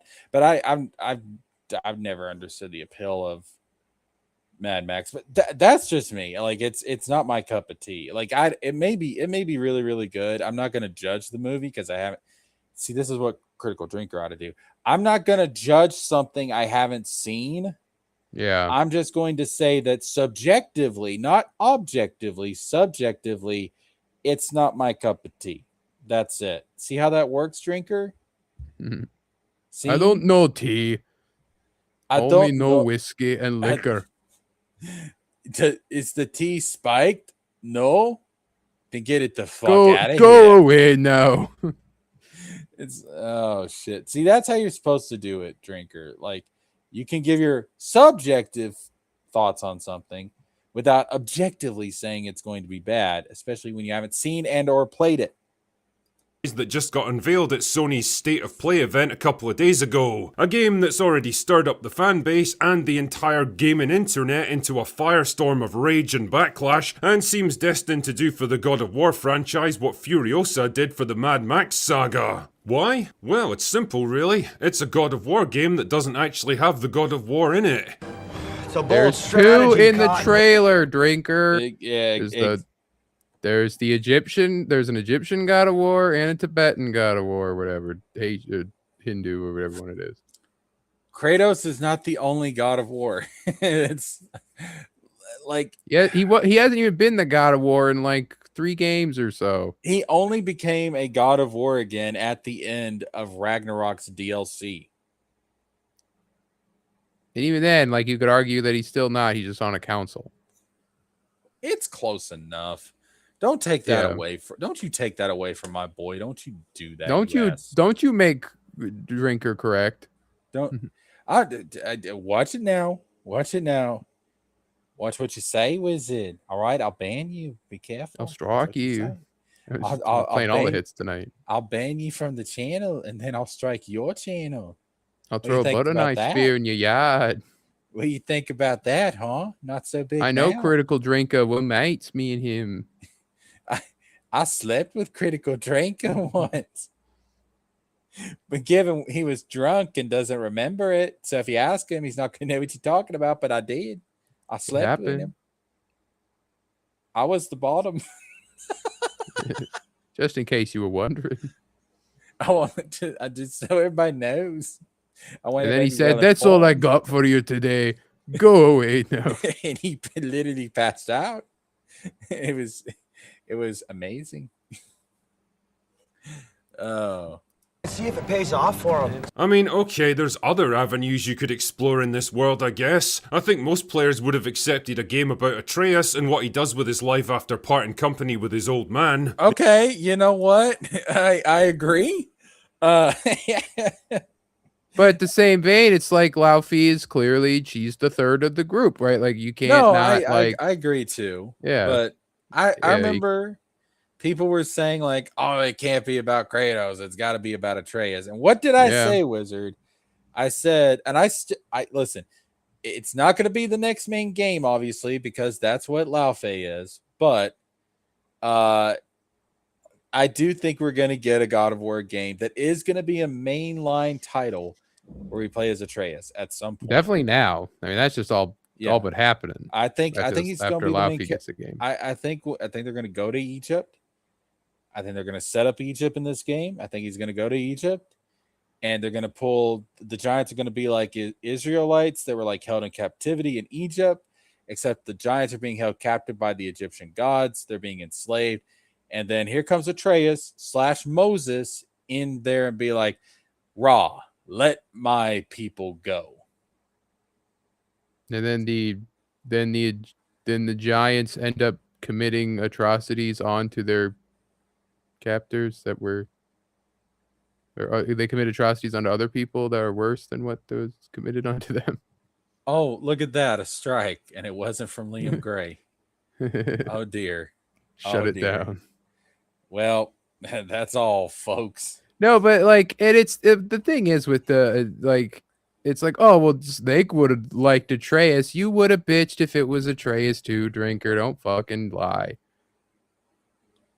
Royton says, "I wanted God of Kratos during the You just got the Norse saga with Kratos. The fuck you mean?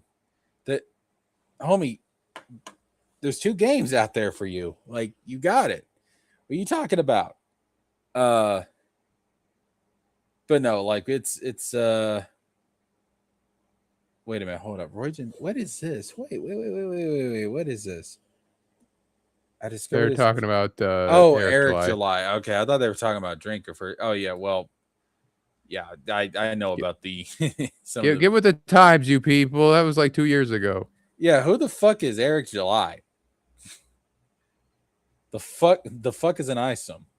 The ending of Ragnarok definitely left that kind of storyline wide open. Instead though, Sony decided to release a game about Kratos' dead wife Faye, or Lao Faye, or whatever the fuck she's called. Anyway, God of War Quest for Laundry apparently spans the events of God of War 2018 and Ragnarok, and picks up immediately after Faye's funeral, where she finds herself in the afterlife with all the other dead gods, deities, and where every other belief system somehow all exists in the same dimensional space. Fuck me, I can't wait to see Mormonism represented there. Show us the gold tablets, guys. Anyway, Laundry. Joseph Smith, final boss confirmed.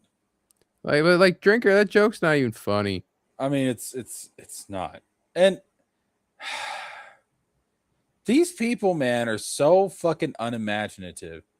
It is, first of all, it is still one of the biggest mysteries to this day exactly how the God of War universe is composed. All right. Is it all on the same planet? Is it different space time dimensions? We don't know.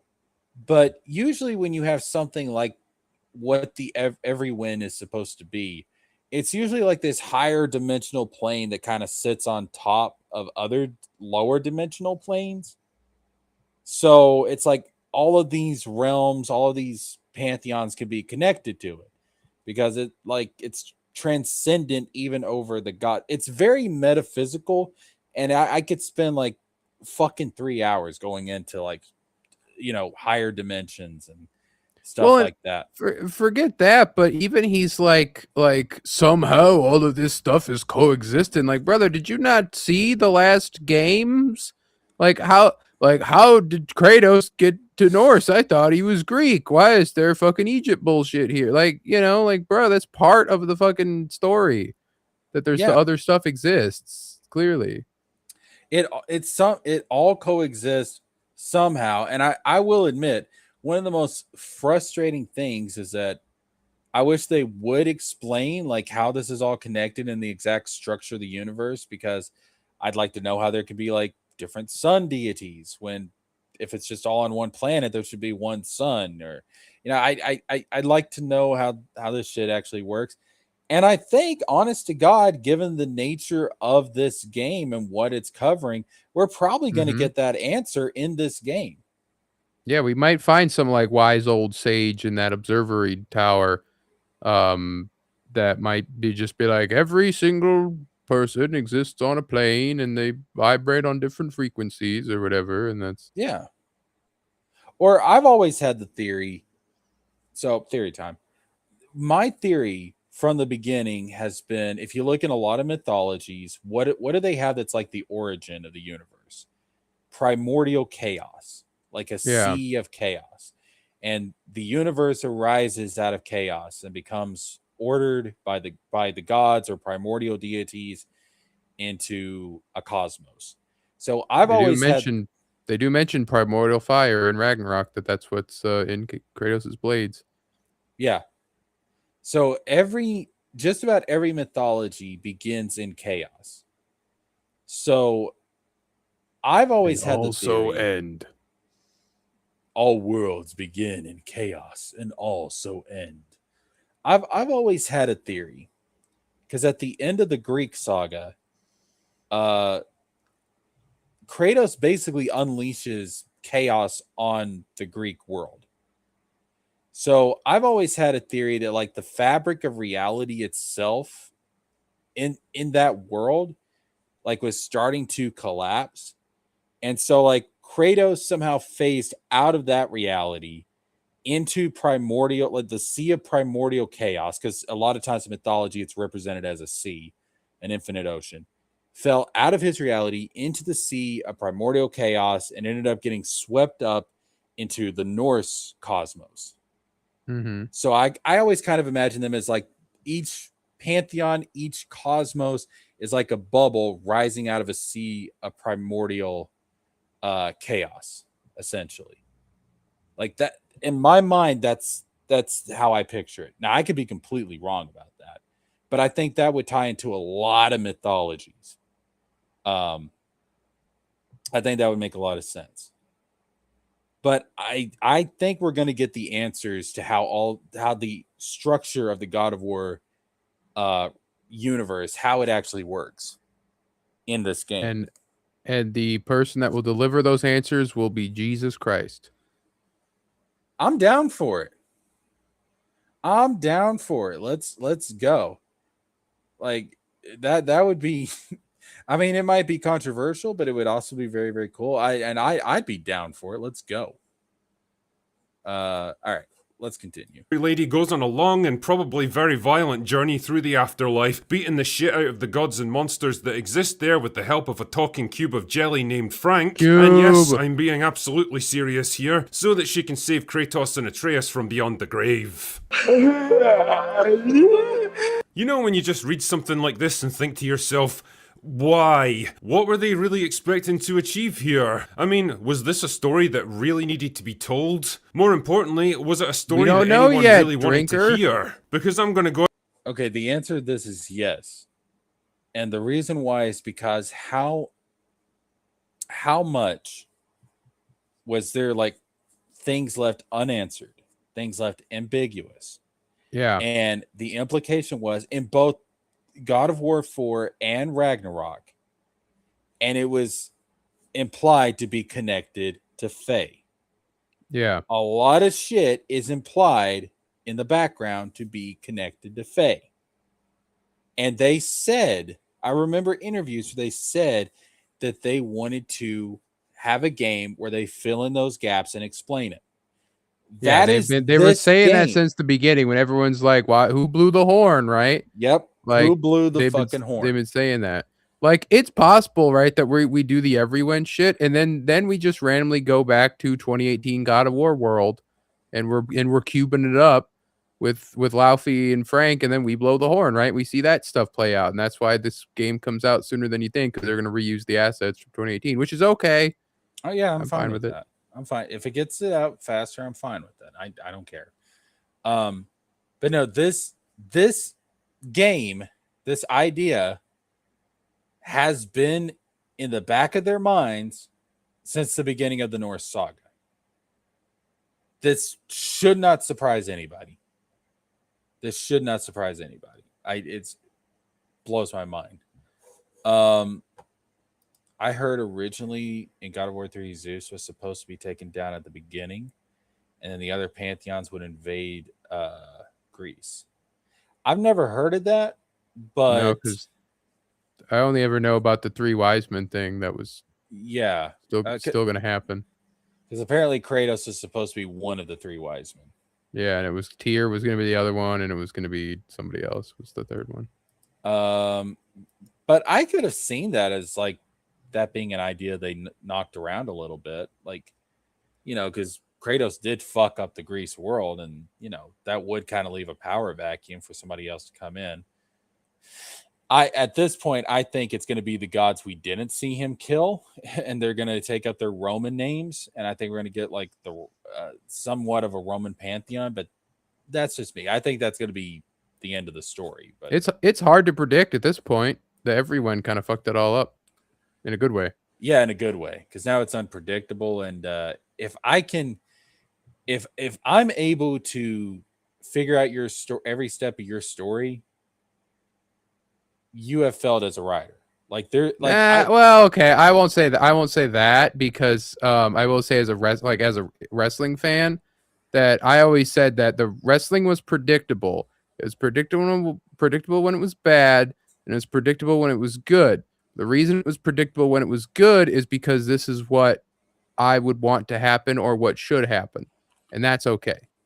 No, what I mean by what I'm saying is that I shouldn't be able to predict everything. Like there should be some things that catch me by surprise. Now, if you pull a Rian Johnson and you're doing subversion for the sake of subversion, that's terrible. You shouldn't do that. But I do want to be surprised at some points. Like I want to be like, I didn't see that coming.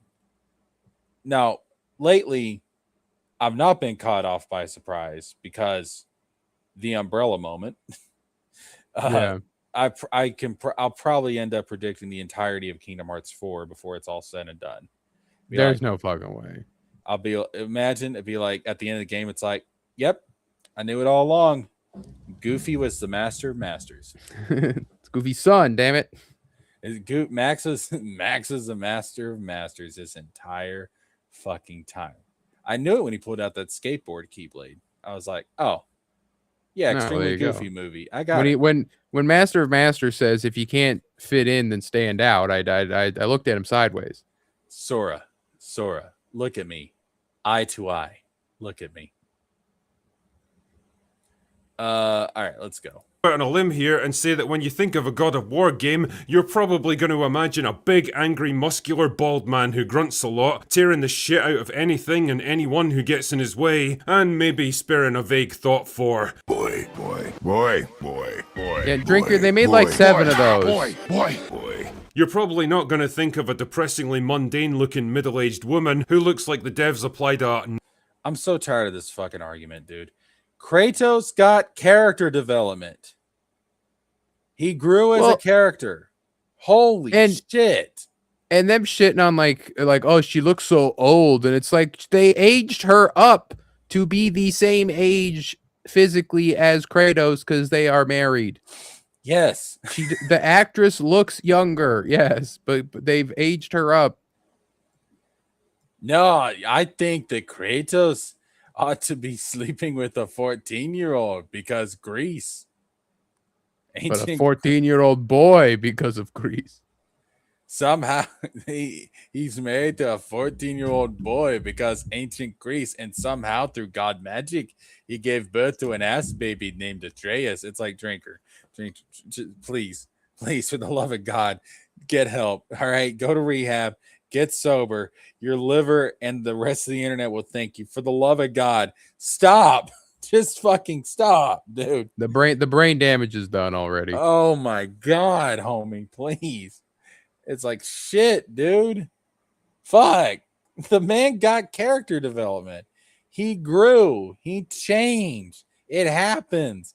It happens to people in real life, except apparently you, because you're still doing the same fucking grift you were doing 10 years ago, dog. I know that you never change, but regular people fucking change and grow. It's normal. It's natural. It's healthy.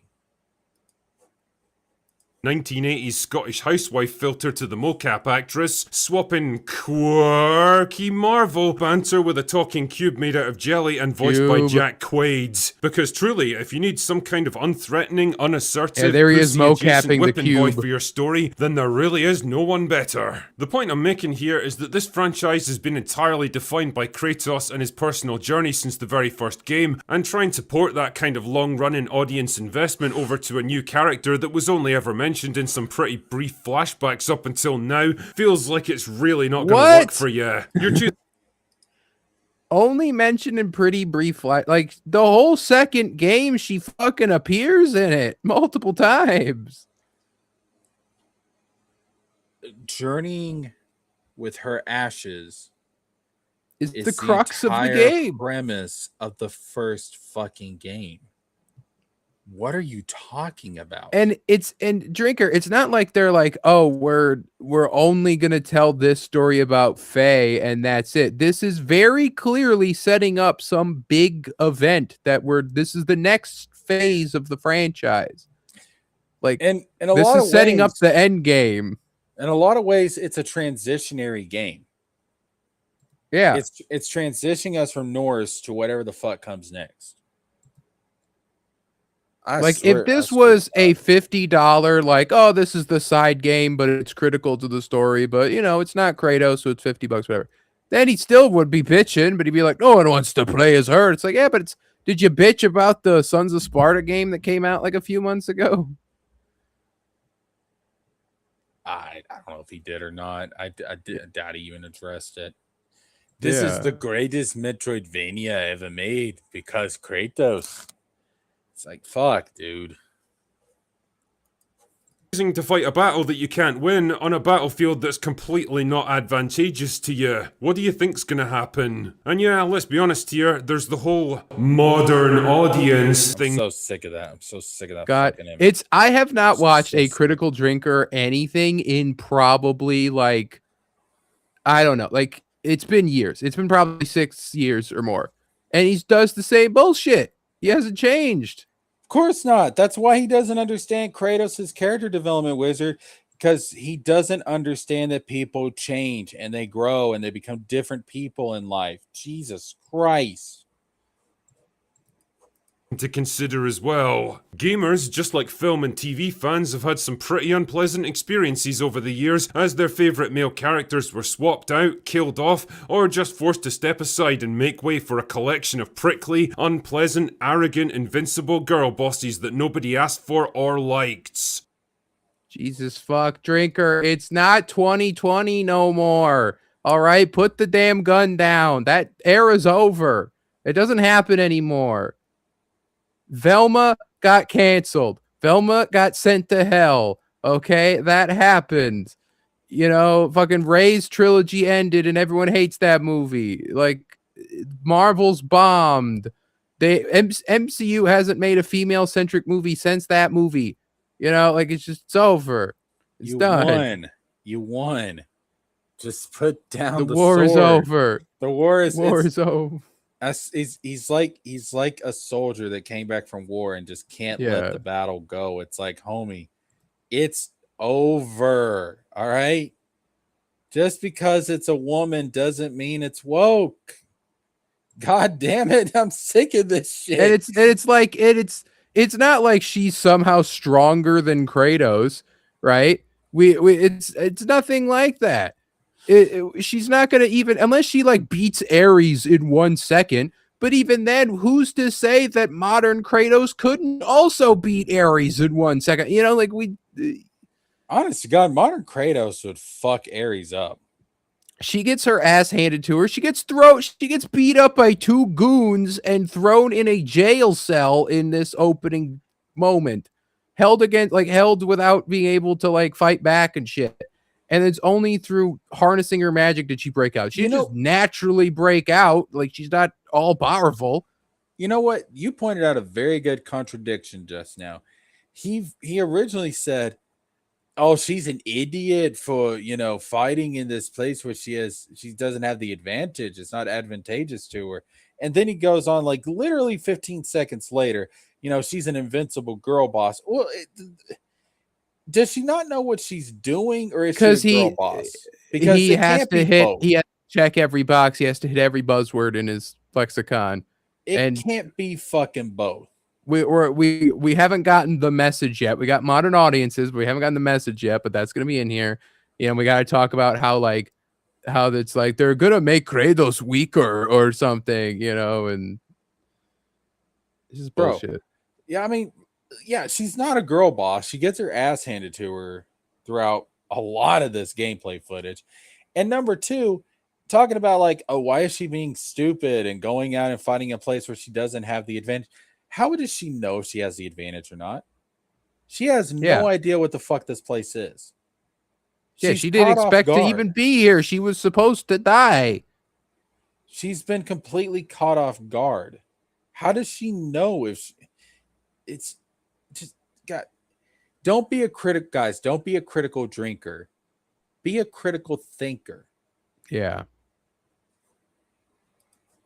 The result? Years of great storytelling and emotional investment flushed down the shitter. And for what? So the devs can pat each other on the back and tell themselves they're making gaming more inclusive? If I was a cynical man, said that and my experiences with modern entertainment have made me thus, I might suggest that this whole game could easily be a cheap attempt to reframe Laundry Lady as the real hero behind the events of Ragnarok, saving the day for Kratos without him even knowing about it. Fuck. Then again, I could just as easily be wrong about that. And I hope I am, because the God of War series has been fucking fantastic in recent years. There and I it don't is. want that to stop did now. I not tell Either way, you though, he would do that? Did I not tell you? He'd ride the fence and be like, well, it's merely the fact that I have to say that means that I've been so beaten down. But Drinker, you don't know. The game isn't out yet. Like, stop trying to grift off it by doing both sides of the thing. Just make the definitive statement and go, I think it's going to be bad because it has a woman in it. Or, hey guys, let's give it the time of day because all of the God of War games so far have been good, if not phenomenal, if not amazing. Bro, if the last 2 games have not earned Sony Santa Monica when it comes to this franchise the benefit of a doubt, I don't know what you want. I mean, like, the Norse games have been, well, really the whole franchise except Sons of Sparta. The whole franchise has been just fucking amazing. Yeah. And yet now you want to bitch and moan and doubt because it's not Kratos. It's like, after all these years making these games, this studio should have earned enough credibility with people that you can give them your trust on this. Now, maybe they're gonna fuck it up. Yeah, maybe it's gonna like, be terrible. they have but we Alana don't Pierce know. is writing this. She's that YouTuber chick. So it's like, this is, I think, her first time writing like such an important. They're like, yeah, she could fuck it up. But Cory Balrog is still the head of it, and Cory Balrog has hit it out of the park every time. He's not like a Every single Druckmann. time. He's not like Druckmann that's gonna like do something different for the art and shit. Like, that Valhalla DLC, if anything, like, even if you thought that Ragnarok was kind of a step down, and it was in a lot of ways, it had a lot of rush problems, but Valhalla DLC, it's like, all right, you guys still know what you're doing. I trust you. Yeah, I'm sorry, but until they fuck up, you got to give them the benefit of a doubt. They have earned that. They have earned that. Could they betray our trust? Yeah, absolutely. Yeah, But and then until- after if fuck it up, and then it's like you were the chosen one. Yeah. You know? It said that you would bring balance to gaming, not lead it into the grift. darkness. Like, Yeah. shit. But no, they've earned our trust. I'm going to trust that they know what the fuck they're doing, because they've clearly had this game in mind since the beginning of the Norse saga. So I'm going to trust the plan. All right? Because they've earned that. Anything else would be fucking illogical. But again, he's a critical drinker. He's not a critical thinker. I think this is where a lot of the backlash is coming from. Like it or not, the God of War franchise, with its insane levels of over-the-top violence, overarching themes of revenge, honor, personal growth, and fatherhood, has always been aimed squarely at one demographic: men. Kratos is like the ultimate male power fantasy in a physical sense, but with something deeper and more conflicted beneath the surface that keeps him interesting. That doesn't mean women can't and don't enjoy these games, but it does mean that men are by far your target audience, and the moment they get even a hint that the franchise is being pussified... If you're saying that women have enjoyed the games playing as Kratos, then why can't you enjoy the game playing as Lao Fei? And also, women are hot. I don't know what else to tell you. I don't get this. If women can enjoy playing as men, why can't men enjoy playing as women?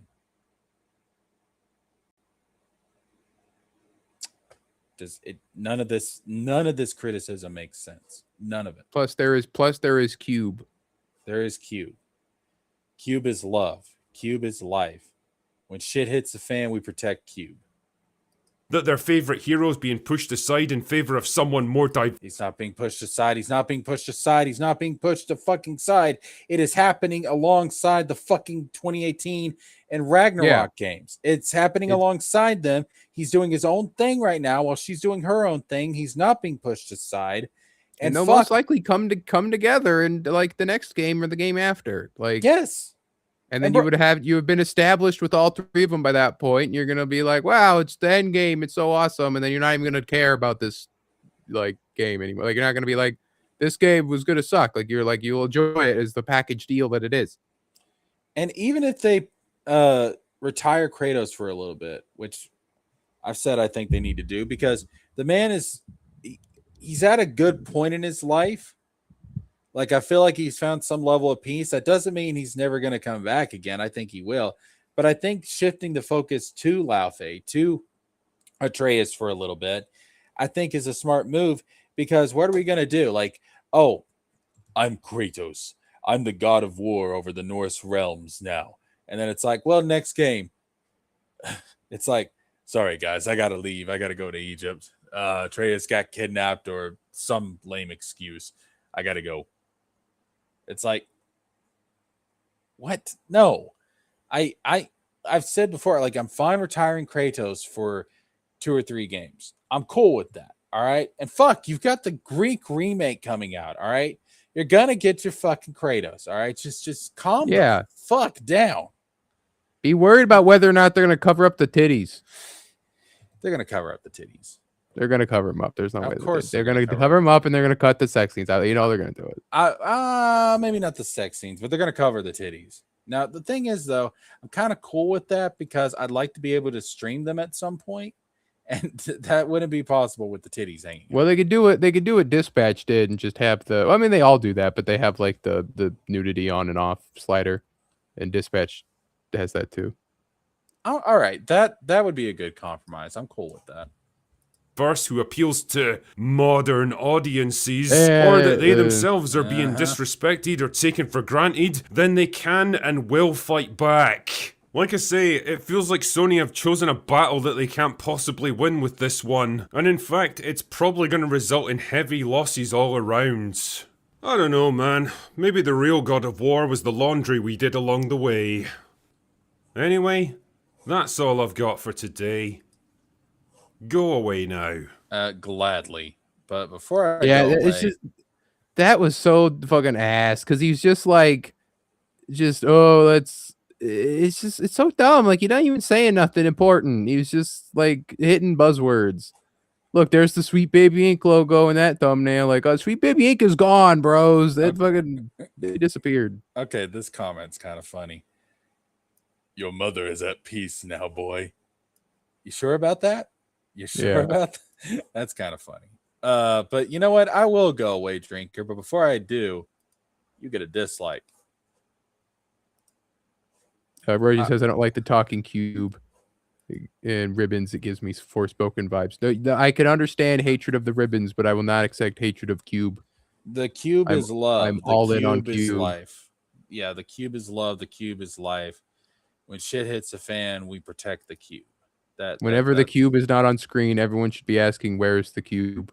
Yeah, cube is God of War. It's cube of war. If the cube don't win, we all jump in. If that cube dies, man, I'm gonna be like, Jello, no, come back, Jello. I've only known the cube for a day, but if anything happens to it, I shall kill everyone in this room and then myself. It's like, look, I want to make it clear to every single person in this room, if it comes down between saving your lives or saving that cube, I will choose the cube every single fucking time. Oh, all right. So let's see here. So we'll watch. I'm gonna speed him up, because he is a slow ass, bored ass talker. Let's try 1.5 speed, because fucking hell, man, we're doing. This guy's book ever come out, by the way? I did it. I don't know. The one he was doing with Ripa. Yeah, Golden Patriot or whatever. I want to say it did, but I don't. We'll look into that after this video. Yeah. All right, so here we go. Fucking Yellow Flash, Mr. Eeyore. I got a tail stuck to my ass.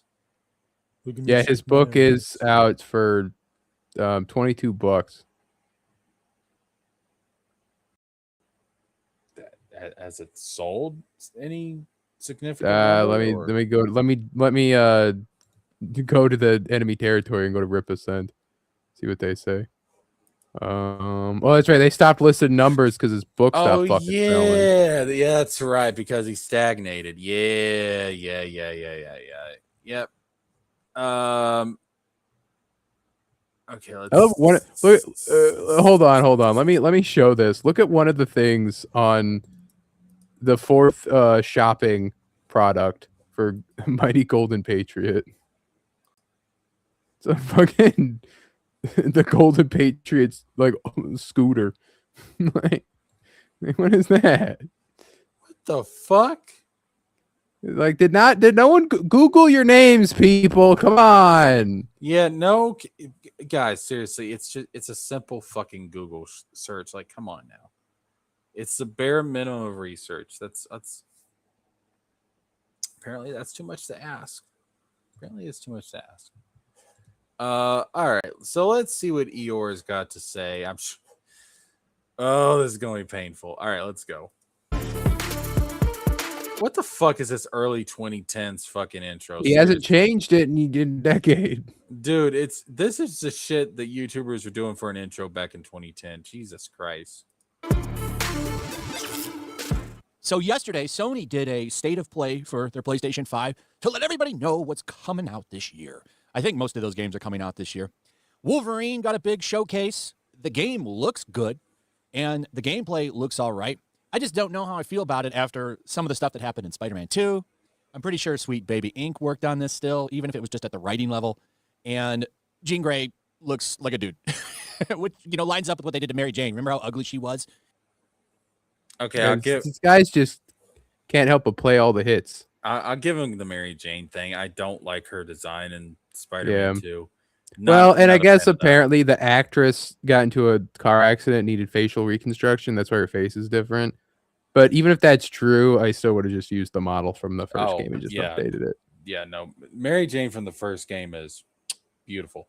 But no, I don't like the model. It's the chin. It's the chin. It's weird. Yeah, the chin is wow. Just shrinking it up a little bit, just a little boop. Yeah. Bring it in. But Jean Grey looks fine. Yeah, Jean looks fine. And Mystique will probably be hot. Anyway. Oh yeah. Yeah, Mystique is and if she's not hot, she can always change for you. She can always be hot. The real big story here is, of course, God of War, because we're not getting God of War. We're getting God of War's wife. The rinse and repeat epic. So people are a little upset that instead of getting a new God of War game, they're getting God of War subverted expectations. And what's really funny about this is there are so many cases of Sony taking stuff that they've put out there before and just changing it to female characters. And, if it was just once or twice, I would be like, yeah, okay.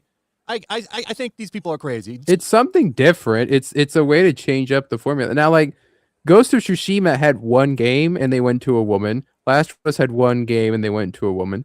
But Uncharted and God of War have had multiple games, and that fucking Lost Legacy is like 5 hours long. It's a side game. It's not an actual like new entry in the franchise. I was gonna say I can give reasons as to why this is not a big deal for 3 of these. So Uncharted, that's a spin-off. That's not a main game. You can't compare it to Lao Fei because Lao Fei is a main game. Don't do that shit. Don't. It's apples and oranges. Do not pull that shit. It's fine. All right. We'll get back to Last of Us here in a fucking second. Ghost of Tsushima. There's not a precedence here for it always being a male character. All right. It's 2 fucking games. God of War. You've had how many fucking games with Kratos? Let the man have some peace for a little bit. And look, I'm going to say this too. It's true. Like, we don't know, like, we know of Faye. All right. We don't know Faye. We know of Faye. But how do we know of Faye? Through Kratos and Atreus. Why do I care about Faye? Because Kratos and Atreus care about Faye. All right. Yeah. But I still care about Faye, even though it's because these 2 characters that I care about her. I'm interested in her because they care about her. And that makes me care about her. It's not that fucking difficult of a concept. And then the Last of Us. He's absolutely right about this, but it's not the female characters that's a fucking problem.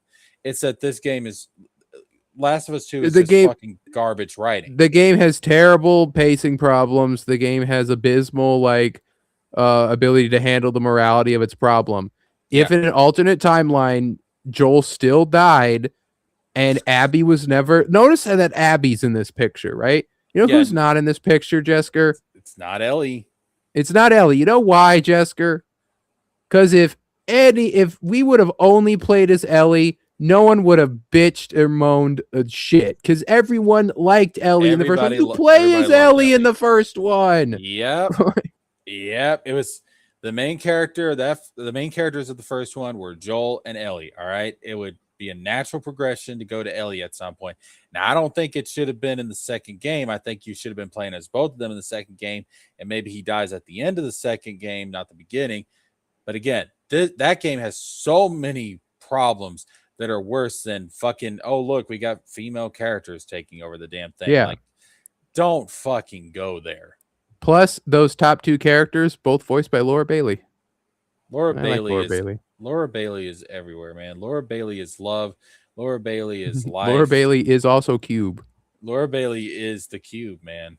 Somewhere in that cube is Laura Bailey. I hope she's in this game. That'd be cool somehow. That would, yeah, you know what? I'd be down for that. Sony wouldn't be doing that. But then you look at the broader industry, there does seem to be some weird shit going on with female characters. And I don't think that you can deny it, especially when you look at male and female compared characters. And I'm just going in on the looks of God of War's wife real quick, which people are memeing the hell out of. But you look at these examples. They always catch her in like freeze frames. And they base them on the... There are certain... We said this before on WoW Wednesday. There are certain frames that are transitionary frames. You are not meant to pause and focus on them. That's not what they're there for. If you look at any game, if you look at any animation, there's going to be these weird ass frames that are there because they're there for transitions to the bigger scenes that you're supposed to focus on. They don't expect you to pause it and look at every fucking frame. People do not understand how animation fucking works. Now, and I'll give them this about the whole like, the women look ugly. And it's like, I get it because I think in a lot of ways they don't graphically push the boundaries as much as like they try to do with the guys. But look at it this way, right? Like, look at the left side. What do you see? You mean with the dudes? Yeah, with the dudes. What's the pattern? I don't know where you're going with. Lance Reddick, Keanu Reeves, Idris Elba, Shawn Ashmore, Cameron Monaghan, right? Yeah. Those are all major Hollywood stars.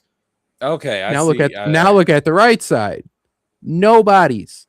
They're obviously going to make the Hollywood stars look like themselves because it's for marketing. Yeah, and plus they probably want to work with them later on down the road. Yeah, too. Like it's for your brain, your gamer brain, to be like, look, I'm playing a movie that's cast this major character, this actor is this major character.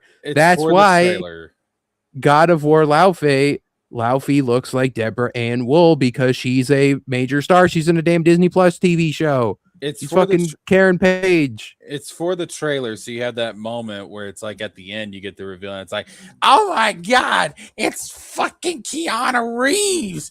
Oh shit! Like that's what it's for. Yeah, that's the exact like point of this is that these are major actors, and so they're gonna look like the characters. You can go back and find major actors that have played female characters, and they do the exact same thing. Is that Norman Reedus and Hideo Kojima's weird Tar Baby game? I don't say Tar Baby, but I disavow. I'm sorry. Bad Jessica. No, but speaking of Death Stranding, so in Death Stranding, they Hideo Kojima got Lindsay Wagner to play the president or whoever the fuck, but Lindsay Wagner is a famous 1970s actress. In that game, she looks exactly like she did in the 1970s. He motion captured her right back to when she was Bionic Woman. I showed that to my mom. My mom likes Bionic Woman. She recognized it right the fuck away. Because that's what they're doing. They are making them look like they're famous actors for marketing and for your gamer brain to be like, look, I'm watching a movie. I'm playing a movie. Yeah. That's all it is. Yeah. No, you're right.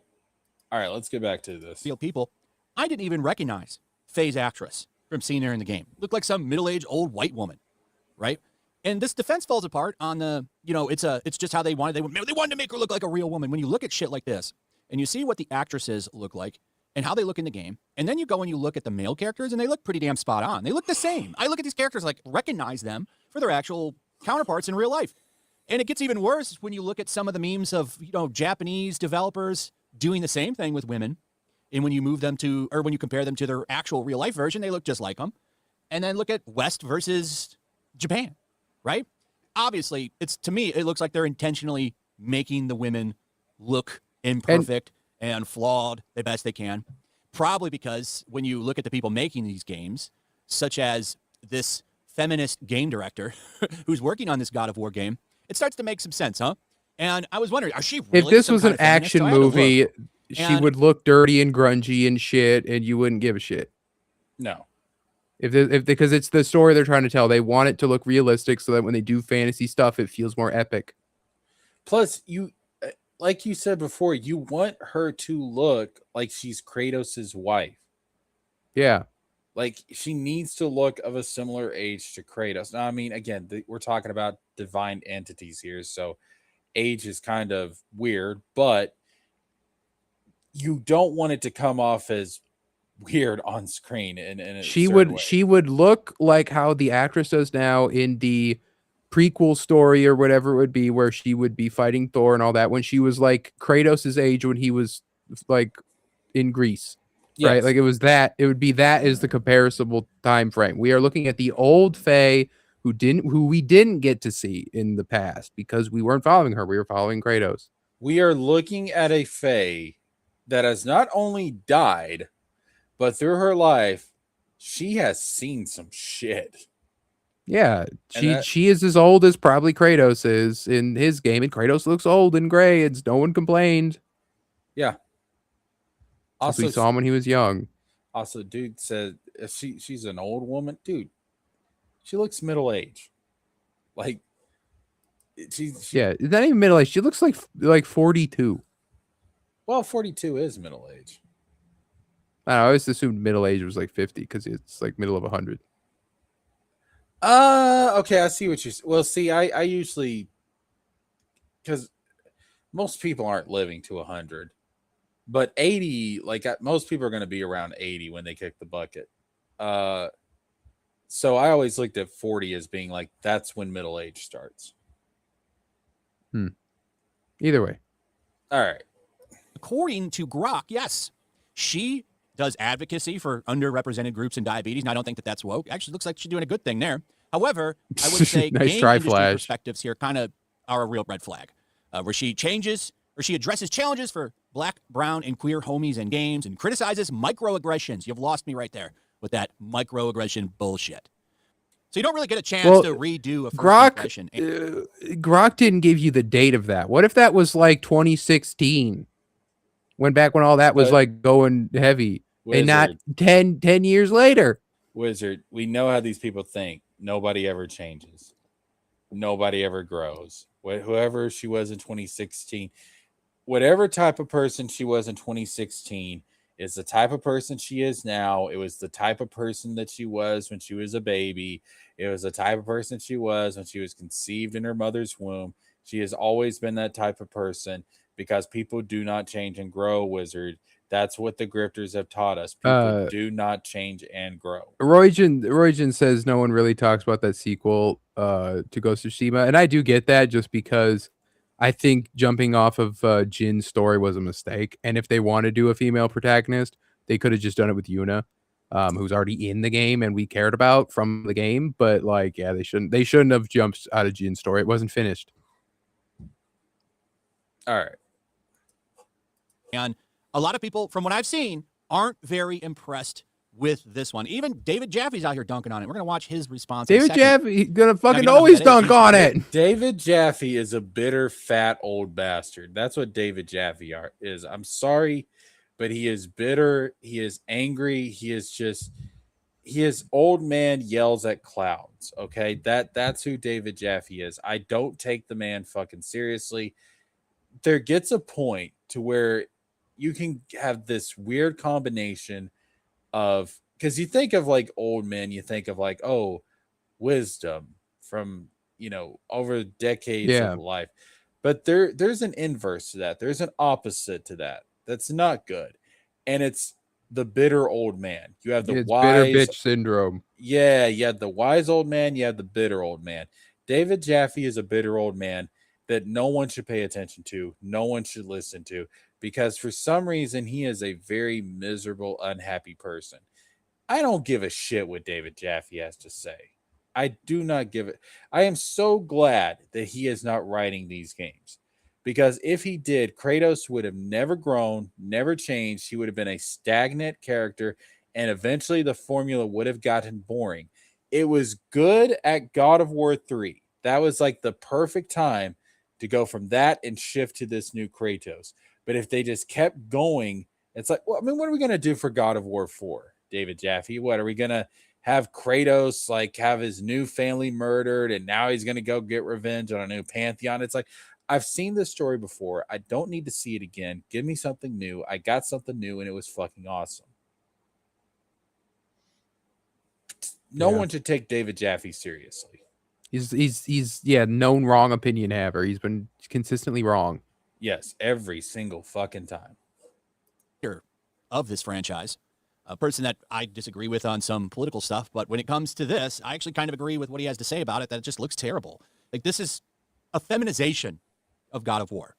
And you're going to get a mixed response to something like this. But of course, none of that matters. They're just going, a lot of these outlets are going to attack haters of it or critics of it and just try to paint them out as some kind of vocal minority. When the fact of the matter is, when you look at sales and how much these kinds of things need to make to get a profit, you kind of need everybody to buy it.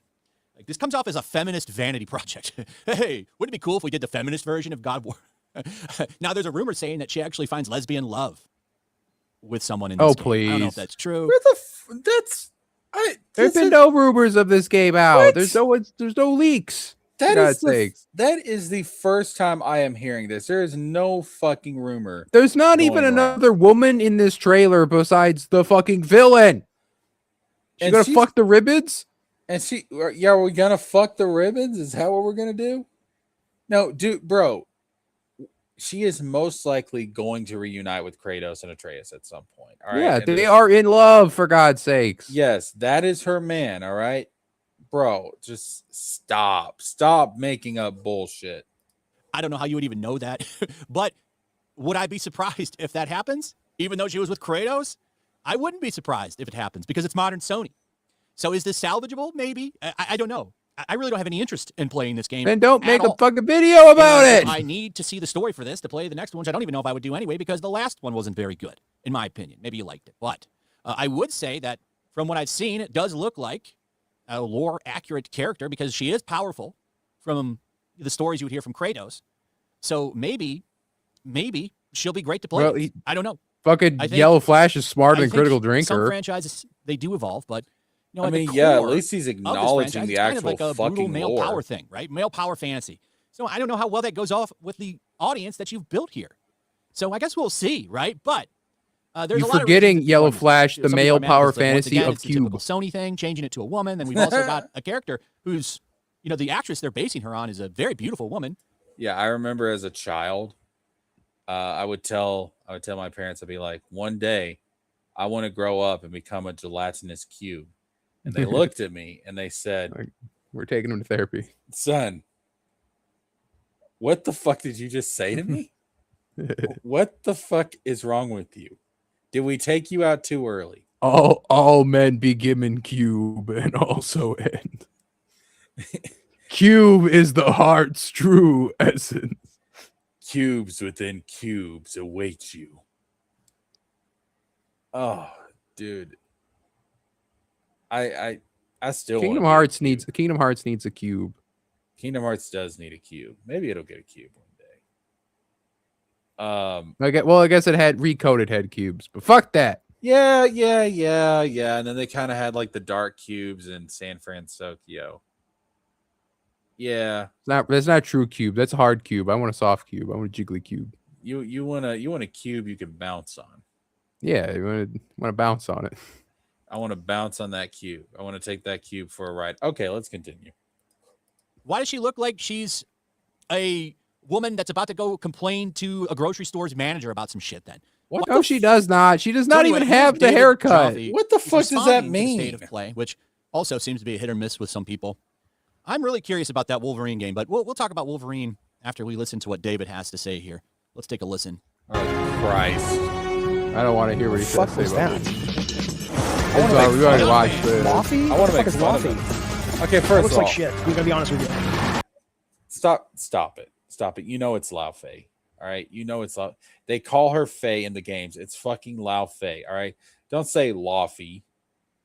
Yeah, Laffy is a Marvel thing. That's the Marvel pronunciation. Yeah, don't fucking do that. You know what you're doing. You're being Laufe. you are fucking mispronouncing it on fucking purpose. Stop that. Reminds me Oh, of so that game Forspoken. Terrifier It's sucks. actually, yeah, it kind of looks like it. How'd Forspoken do? That game lost a ton of money, man. Ton of money lost in that game. And I remember the meltdown the media had over that game losing money.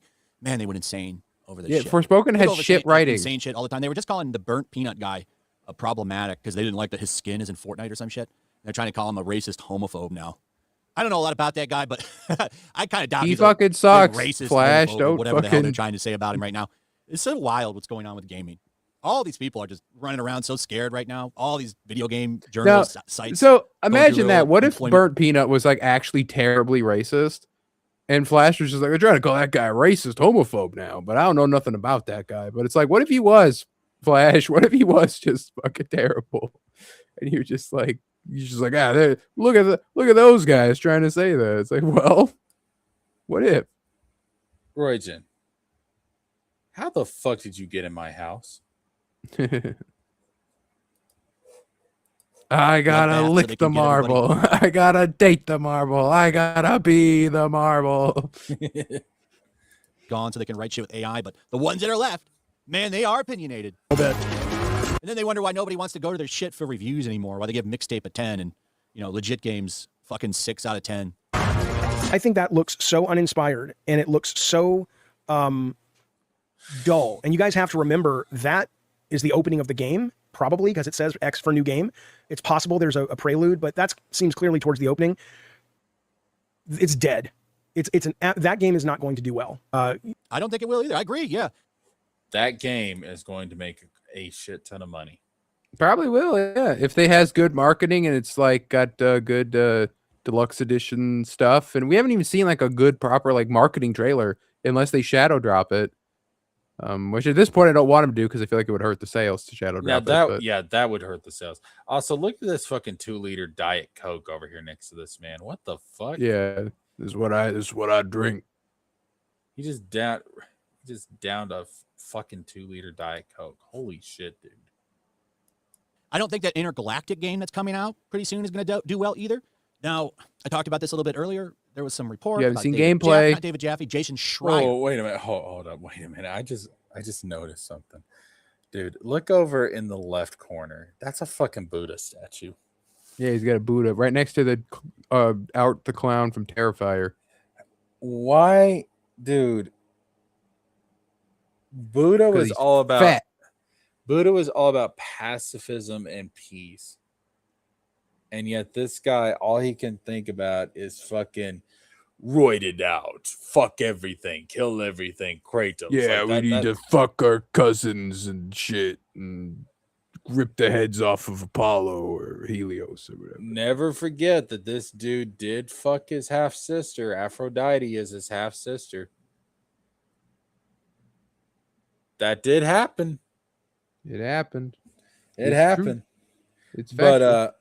no, like it's ironic, like what he wants from these games versus like, because I'm assuming if he's got a Buddha statue, he's got to believe in some of the teachings of Buddha. It's like, dude, get a fucking grip. Actually, have a little common sense and actually research some shit, bro. Like this is ridiculous. Talking about how Sony's not like feeling very good about Intergalactic, and they're kind of tired of giving Naughty Dog a lot of money, and they're kind of concerned about that game's performance. I don't think Intergalactic is going to do very well either. It's a tough time over there at Sony Studios. The fanboys, the ponies, they're not happy. They're not just happy with most things in general lately, but this is just another thing that they're pissed about, and it's going to continue to get worse and worse. For what? Unless you like Asian-made games, then you can just play those instead, or indie games. Those areas are doing just fine, but Western studios, man, they're in trouble. They are in trouble. they expect it to do. Here's my point. If you got rid of God of War, like look at what the internet was asking for. A lot of people were saying, oh, well, maybe she gets to go into other pantheons. Okay, so do we get to see Chinese mythology, Egyptian, whatever, right? This just feels like Corey or somebody wanted to write a fantasy story. Yes, they wanted to do a strong woman in the God of War universe. It's a vanity project for some feminist. I don't know if that game, I doubt that woman who works on the story, I don't think this is all to her, but somebody thought that was a good idea, though, and ran with it. And, of course, they're all loving it. I mean, who gives a shit about making money? We're owning the chuds. And I'm not saying, it's not going to be rooted and grounded in some actual Yeah, mythology of Roisin's something. right. Maybe it already is, and I'm just not aware of it. But you've lost If the they gore and show violence. how much Faye loved being a mother, they'll change their minds. Like if they really like the fatherhood is so pushed in God of War 1 and 2 that if she's just constantly gushing to the ribbons in the cube about her family, her husband, her son, and just Dude, my theory. Fighting my her theory. damnedest to help them and all that. Like it'll be like people like that. You know my theory. I think that the boy with the horns is going to be the Atreus substitute. Like he's going to be to Faye what Pandora was to Kratos in God of War 3. That's my theory. We are going to see her motherly side. Like that's the ironic thing about it. Like a lot of these, well, first of all, these people really don't appreciate motherhood. Let's just keep it 100. All right. They don't care about that shit, but they want to pretend like they do so they can get the Christians on their side. That's really what it is. But they don't give a shit about whether somebody's a good mother or not. They don't care. Yeah. All right? They want hot, big booty bonanza bitches from the 80s Playboy poster. That's what they want. They don't care about motherhood. But no, like you're gonna get that in this game. I guarantee you, you're gonna get Faye's motherly side all throughout this bitch. All right, I guarantee it. That's because she's a good fucking mom. I mean, that's obvious. They show that in 28, or they talk about it in 2018 when she talks about all the stuff she taught Atreus, and because Kratos was always away. Atreus loves her. Yeah, I mean, she is a good fucking mom. Jesus Christ. That made the first game. Yes, that's a great point. And it goes on to that, brutal male power fans, because you're just big, strong dude, just ripping shit to pieces. In the original games, you were, banging women. It totally was geared towards Yellow that. Flash, You you don't care are what anybody in your says. 40s, Big, for strong, God's muscular sakes. dude ripping up bad guys and hanging out with women. There's a whole mini game where you have sex. Of course, you want to You've lost be a the fucking character. big You already buff lost him guy. after He's a fucking 2018 'cause he fat changed so ass. much he wasn't Kratos anymore. That's Now true, you've too. lost Totally different. They feel like totally different characters. the identifiable mythology. I like the first one, though. The second one, not so much. And I'm talking about the games he made. The one from 2018 where he's just, dad taking care of his son and stuff. There's some things I liked about that game. But it's very different from the games that came before it. That is fair. Of it. Because he changed. Yeah, it's like He you can see grew. Flash trying to jump through hoops to be What? like, no, I like that, and but it's like, and not the games that he made. David Jaffe, I think, only worked on God of War 1. It is, yeah, it's fucking hell. It's character development. Jesus Christ. And I will say, like, Ragnarok has problems. It's got pacing problems. It feels like they meant to have a third game and they shoved it into this one. I get that, but like Valhalla did so much for Kratos' character development in that second game. It's character development. It's one of the basic fucking cornerstones of writing. Jesus Christ. And you've also lost. At least it was still, bloody at times and violent. You've lost me with the cube. It's in the little Disney Cube. character at the beginning. Don't you True, you got a ever Disney insult character Frank. coming in. That's amazing. That's what every game fan of this franchise has been looking for. A I cute love little how we were Disney getting a character. EFAP All-around of an shirt. EFAP. Who the in fuck this- was in this meeting that knows shit about God of War when this was conceived?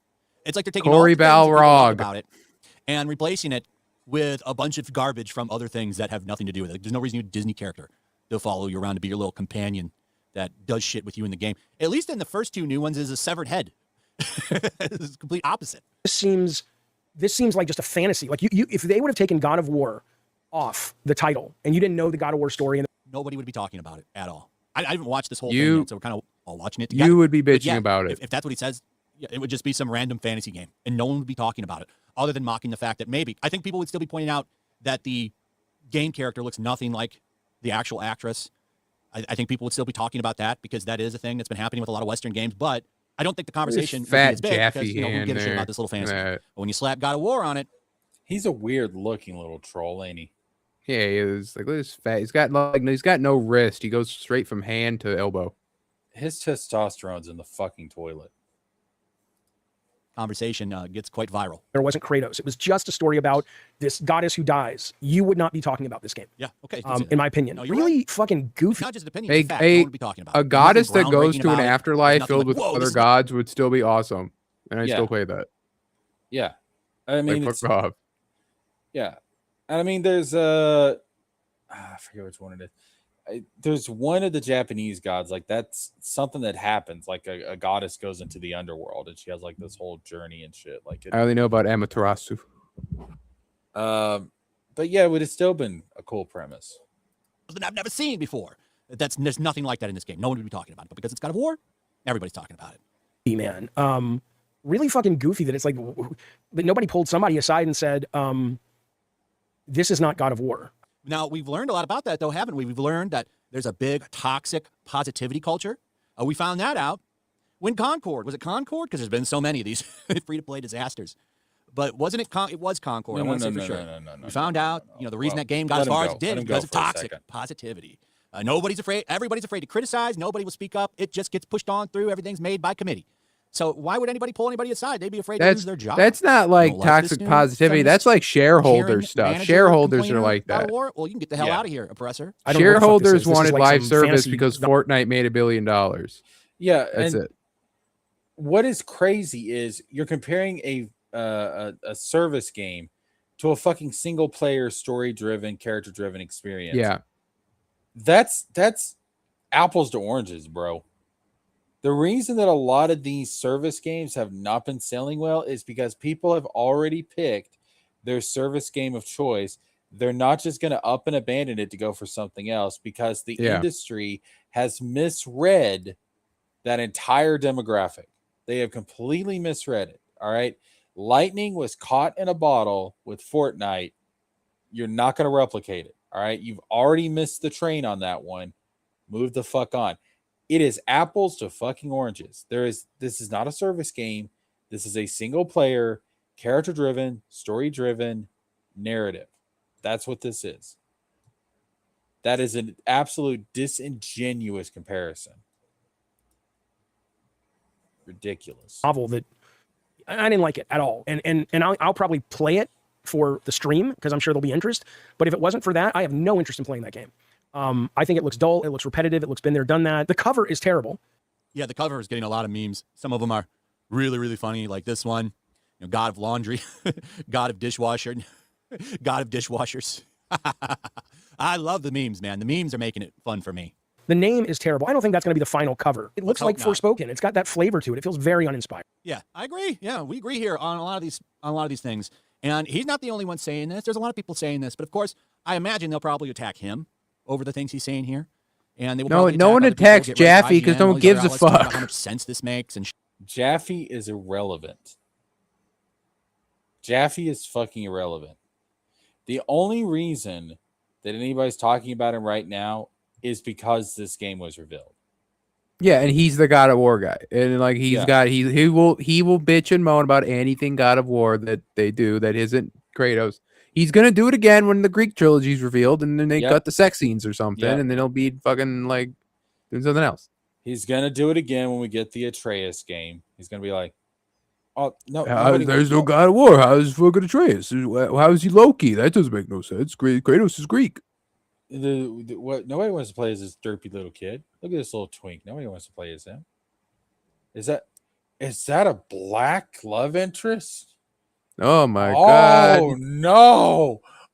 Oh god, no! Angrboda was also sadly kind of shitty written too, but I think that was the pacing problems. A third game would help her a lot. Yeah, but I mean, I honestly, for half of that game, thought she was going to betray him at the end of the game because she seemed. You got like that shifty. vibe. You got that vibe too. Yeah, did you have that? Yes. She seemed shifty. Yeah, I'm glad she didn't though. I'm happy she didn't. But no, she's gonna be right. Even there her with final look in the end of the game when she gives that look to Kratos after her Kratos leaves still looks shifty. I'm like, what the fuck? Like, why do you look like you're gonna betray people? I'm going to murder him, Kratos. It's like, okay. I do think Angrboda, Mother of Monsters, would be a really cool villain in the future for Atreus. I kind of like them together though. Like, I think he's gonna go to Egypt. And she could turn face by the end of it, but I think an arc of her as the villain was good. Roy just said I wanted to roll up the windows. Jesus. But no, I think when he goes to Egypt, she's gonna be right there with him. Yeah. And no one's gonna buy it. No one's gonna buy it. This game is gonna be a sales disaster, as most of this shit is. And then you're gonna hear more layoffs are coming, or more people have been cut, and more things get consolidated. And they still keep making the same mistakes over and over again. Here's a really good example of some of the backlash, by the way. So this is Mr. Matty, and I guess he was live streaming. Who? I think is it Mr. Matty Plays? I know him at least. I know that name, but never. I think he's another one of these. I think he's another one of these grifter guys, though. He's in the same circle. Yeah, the same circle jerk. Ayo. I'm pretty sure. And if you look at the chat here, they are just dunking on the state of play, and he's not happy about it. Let's watch. Okay. I don't know where to even start, dude. Chat, you guys just fucking ruined it again, bro. I'm gonna be honest. I don't even know if I want to do these showcase streams anymore. I'm gonna be real. It's just like it was a justifiably like annoying showcase, but I just see people getting mad at like the dumbest shit. Like the problem with the game isn't because he plays a fucking woman. It's just like, see, I think dismissing that. I mean, not the best way to go here. And there's enough going on out there that we've seen to show that something's going on with these people making specifically Western games in the way that these female characters look and designed, or how they design them. And when you compare it to the male characters and characters made in the East, you kind of have to say, like, what the hell is going on here? I think that... Why does it always go back to the looks and it's never about the writing? Yeah, and that's the thing, right? So I remember Mr. Matty. He's like one of these. I think he's one of the full play channels, like the people that play through the whole game and upload that. Like he's just like, yeah, the game's not bad just because you play as a woman. And Flash is like, what you mean? How dare you say that? Well, don't you know that they make them ugly? Like, yeah, but that doesn't mean the game's fucking bad. Like, many things can happen, and Last of Us 2 is a perfect example of that. Of like, yeah, Ellie looks perfectly fine, attractive, she's fine, right? Abby, her muscles are too big for the post-apocalypse, I get it, but she's also fine. Like, they didn't do that in the TV show. They didn't adapt that part, so you won in that regard. But it's like, no, the shitty writing was the problem with that game. Forspoken, the shitty writing was the problem. That will always be the problem. The gameplay can save a lot of it, but what keeps people coming back is a good story. That's what makes someone like recommend a game. It's got to have good story and good gameplay to go like, man, you got to jump on this game. It's great. You know? Yeah. Yep. It's about the writing. It's not about the character looks. It's ridiculous. The backlash on this shit is justified. And it's stupid that all the things that make God of War great are completely changed in this. I think the backlash here is pretty justified. Not. Especially, don't forget, not that long ago, we had the reveal of that shitty-looking TV show, which a lot of people are like, what the hell is this thing? Like, it's very much a franchise in question right now. Because the last game that came out also, it seemed like a lot of people had split opinions on that one. I don't think that one was as well received as like people like to say it is.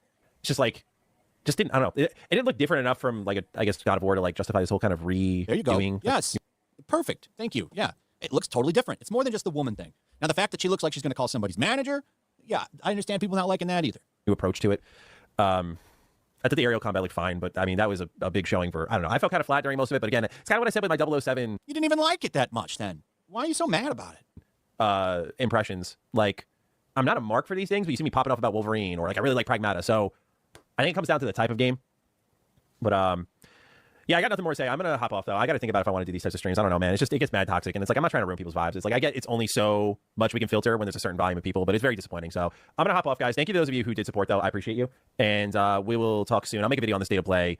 So why are you so mad about it? Anyway, this is a good example. So the chat wasn't having it. The chat was not having it. They're not Well, having it. because people like you, Flash, just write it Well, off this as being one, like, oh, you I'm play as a woman, curious so it's to bad. see the sales for this game, I'm not sure how far off we are from an actual release because, whatever they announced in the state of play will get delayed. Everything gets delayed all the time, it seems like. So I can't wait to see what happens when this game comes out. Maybe they'll win people over because we've only got a little bit. Maybe there's more to see and it's actually really hardcore and violent and people will give it a chance. But Is not that hearing what the you first want, impression, Flash? I'm really curious to see what happens with the Wolverine game. I hope it's not trash. I would love for that game to be good because some of the stuff that they showed for it looked great. But God of War, that game's looking cooked. Anyway, let me know what you guys think about all this in the You are comments. 45 Also, years please old, like, Flash. subscribe, share the video, hit that notification bell, and we'll see you on the next one. Peace. No, you won't. Also, Yeah. dislike. Yeah, fuck you. There we go. Fuck you, motherfucker. All right. Man, it's just those guys. They just it hurts. they've been doing the same fucking shtick for over 10 fucking years, and they ain't changed nothing. And they just make more money than any of us make by being wrong all the damn time. We're working too hard, Jesker. Well, they're losing their grip though. Like on reality, maybe. Well, yeah, I mean that, but if you look at where they were in terms of influence, like 5 years ago, dude, a lot of people have woken up to it. Not as many as I would like, but it's happening. And I mean, at some point, like these guys, it's going to fizzle out. It's just fucking stagnant content. And it's dishonest content. I did find the numbers on Golden Patriot. According to Okay. this is what Rippercent publishes. Let's see here. Pre-order goal was $100,000, and they reached $121,000 in total sales. Son of a bitch. Only sold 4,000 books. Son of a bitch. Oh, it's not over yet. Oh yeah, it is 2026. Yeah, it's over. It's all over. But if this was the campaign goal, I don't know if this is the live feed because it says total. You'd think you'd have total sales, and that would mean it's total sales and not just for this pre-order. But it's Rip. He's weird. But that's still not that good of an amount though. When you look at what Rippa was doing back in the beginning when we were first talking about him. Also, when you consider that it's Yellow Flash, who is like one of the biggest names in the Griftosphere. Yeah. Like you would think, but let's just call a spade a spade. Like the people watching Yellow Flash don't actually care about comics. They don't care about movies. They don't care about pop culture. All they care about is, I hate this. I hate that. I want somebody to echo my opinion back to me. Oh, look, here's this guy on the internet that can echo my opinion back to me. I'm going to watch him. They don't actually give a shit about any of this. To Flash's credit, well, not really to his credit, but if Mighty Golden Patriot was a game that he was doing, it would probably have done better because I think his audience is more gamers than they are comic fans. Maybe, but it would have been a shitty game, bro. Like, you think he could design a game? Well, I don't know if he'd necessarily design it. I mean, it would be something where they would crowdfund it and they'd get a team and all that shit, and they would spend 8 years to make it, and then never make it, right? But having something like that where it'd be like, if we're talking about like how the Griftosphere doesn't buy comics, and a lot of them don't, but I mean, Rippa did make $1 million right away. Granted, he had Comicsgate help, but still. He had a whole thing on comics. He very rarely talked about games. He did a little bit, but generally if he talked about games, it was comic games. Yeah. But Yellow Flash is mainly a gamer kind of guy, and so I feel like that would have done better. And I'm sure that he considers this nothing to sneeze at, and who knows, he may have made more by now. There's no way of knowing, but Yeah, so it's just like I feel like if he would have done a game, it may have gotten him more money, but I don't think they've ever would have made it. And then if it would have come out, it would have reviewed poorly. But Yeah. I don't know. I don't know how this ever shook out. I don't know if anyone's got a copy floating around. We'd have to ask around, but Roygen says he did burn EVS and Nick Rekieta. Okay, putting EVS aside, I will say, like, him disavowing Nick Rekieta from the beginning, I got to give Flash some respect for that, because fuck Nick Rekieta. I still can't stand that motherfucker after what he did. Nick Rekieta should be in jail. Nick Rekieta should be in jail. Absolutely. All right. Whoa, what is that symbol?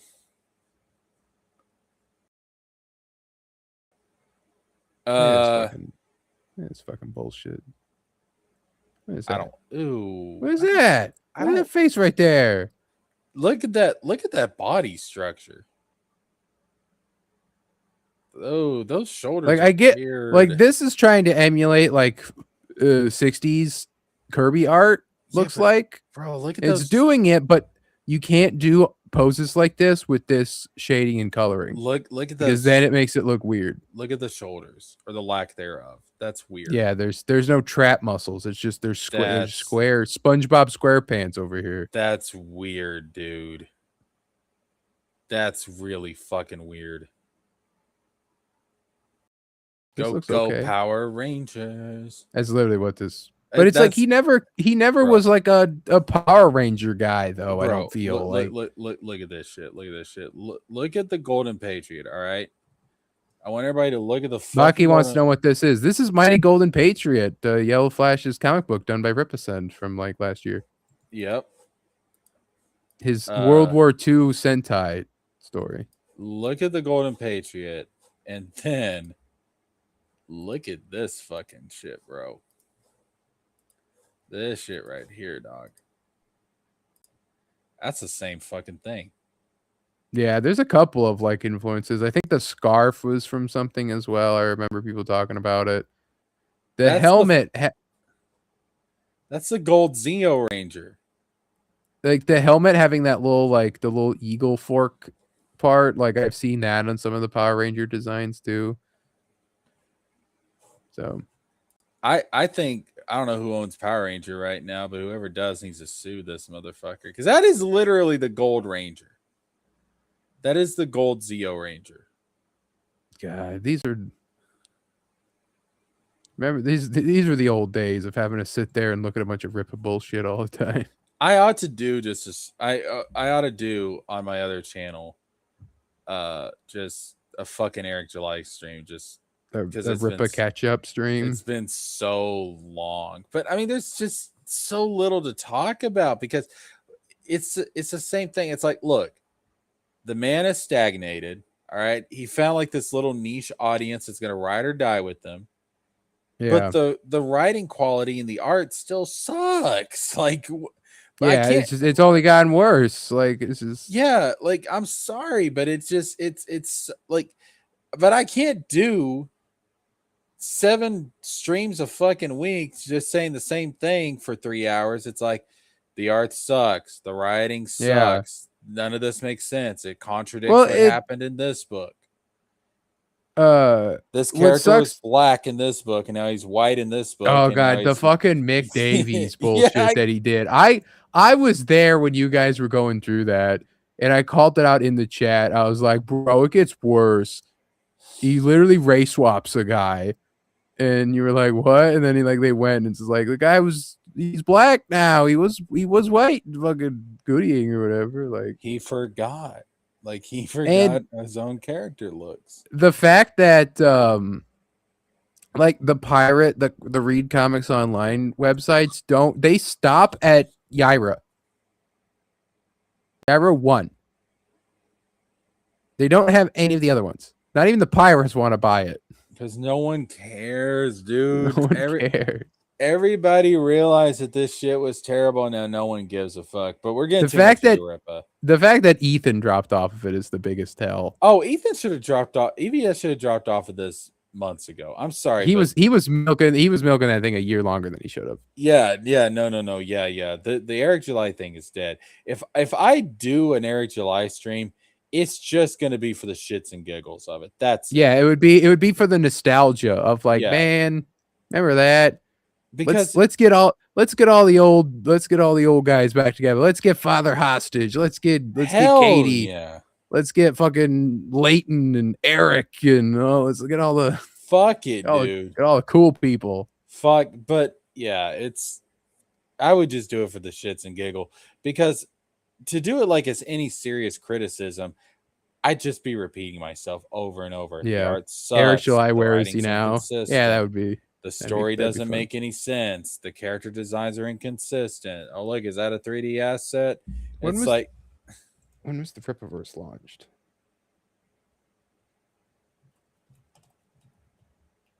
Because if you could do like an anniversary stream on the Rippaverse, that'd be pretty fun. that's not a bad idea. I gotta find the trailer. Welcome to the Rippaverse was 3 years ago. It was on July 8th. Oh, we're there, Jessica. We're getting the 4-year anniversary coming up. buddy. Guys, check out the other channel, Jesker James with the Z's. Go check it out. Your boy might be doing an Eric July stream. But we'll get to the end of that later. I think that's gonna wrap us up for tonight. Wizard, you got any final thoughts? Just that the grifters fucking suck. And yeah, 4,000 books. I bet somehow my books will sell more. I don't know how, but 4,615. Good job, Wizard. yeah, I'm gonna do it. You heard it here first. All right, guys, that's going to wrap it up. Go check out Wizard's channel. It is linked down in the description box down below. Go check him out. Check out our original stream that we did talking about Summer Games Fest. I think we pretty much covered everything that we wanted to cover about Summer Games Fest. I think we can move on from that. Yeah. Besides, like I said, we do have a couple more things that will be done on Wednesday, including the Amsterdam 1666. Sorry, I'm going to sneeze. Nope, it went away.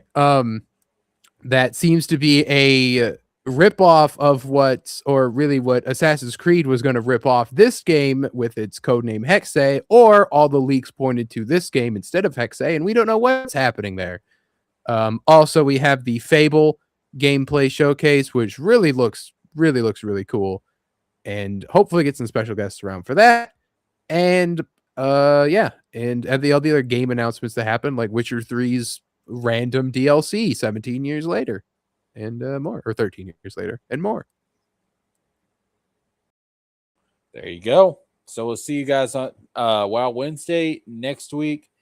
And I'm going to be streaming sometime next week talking about something. I don't know yet. I'll figure it out.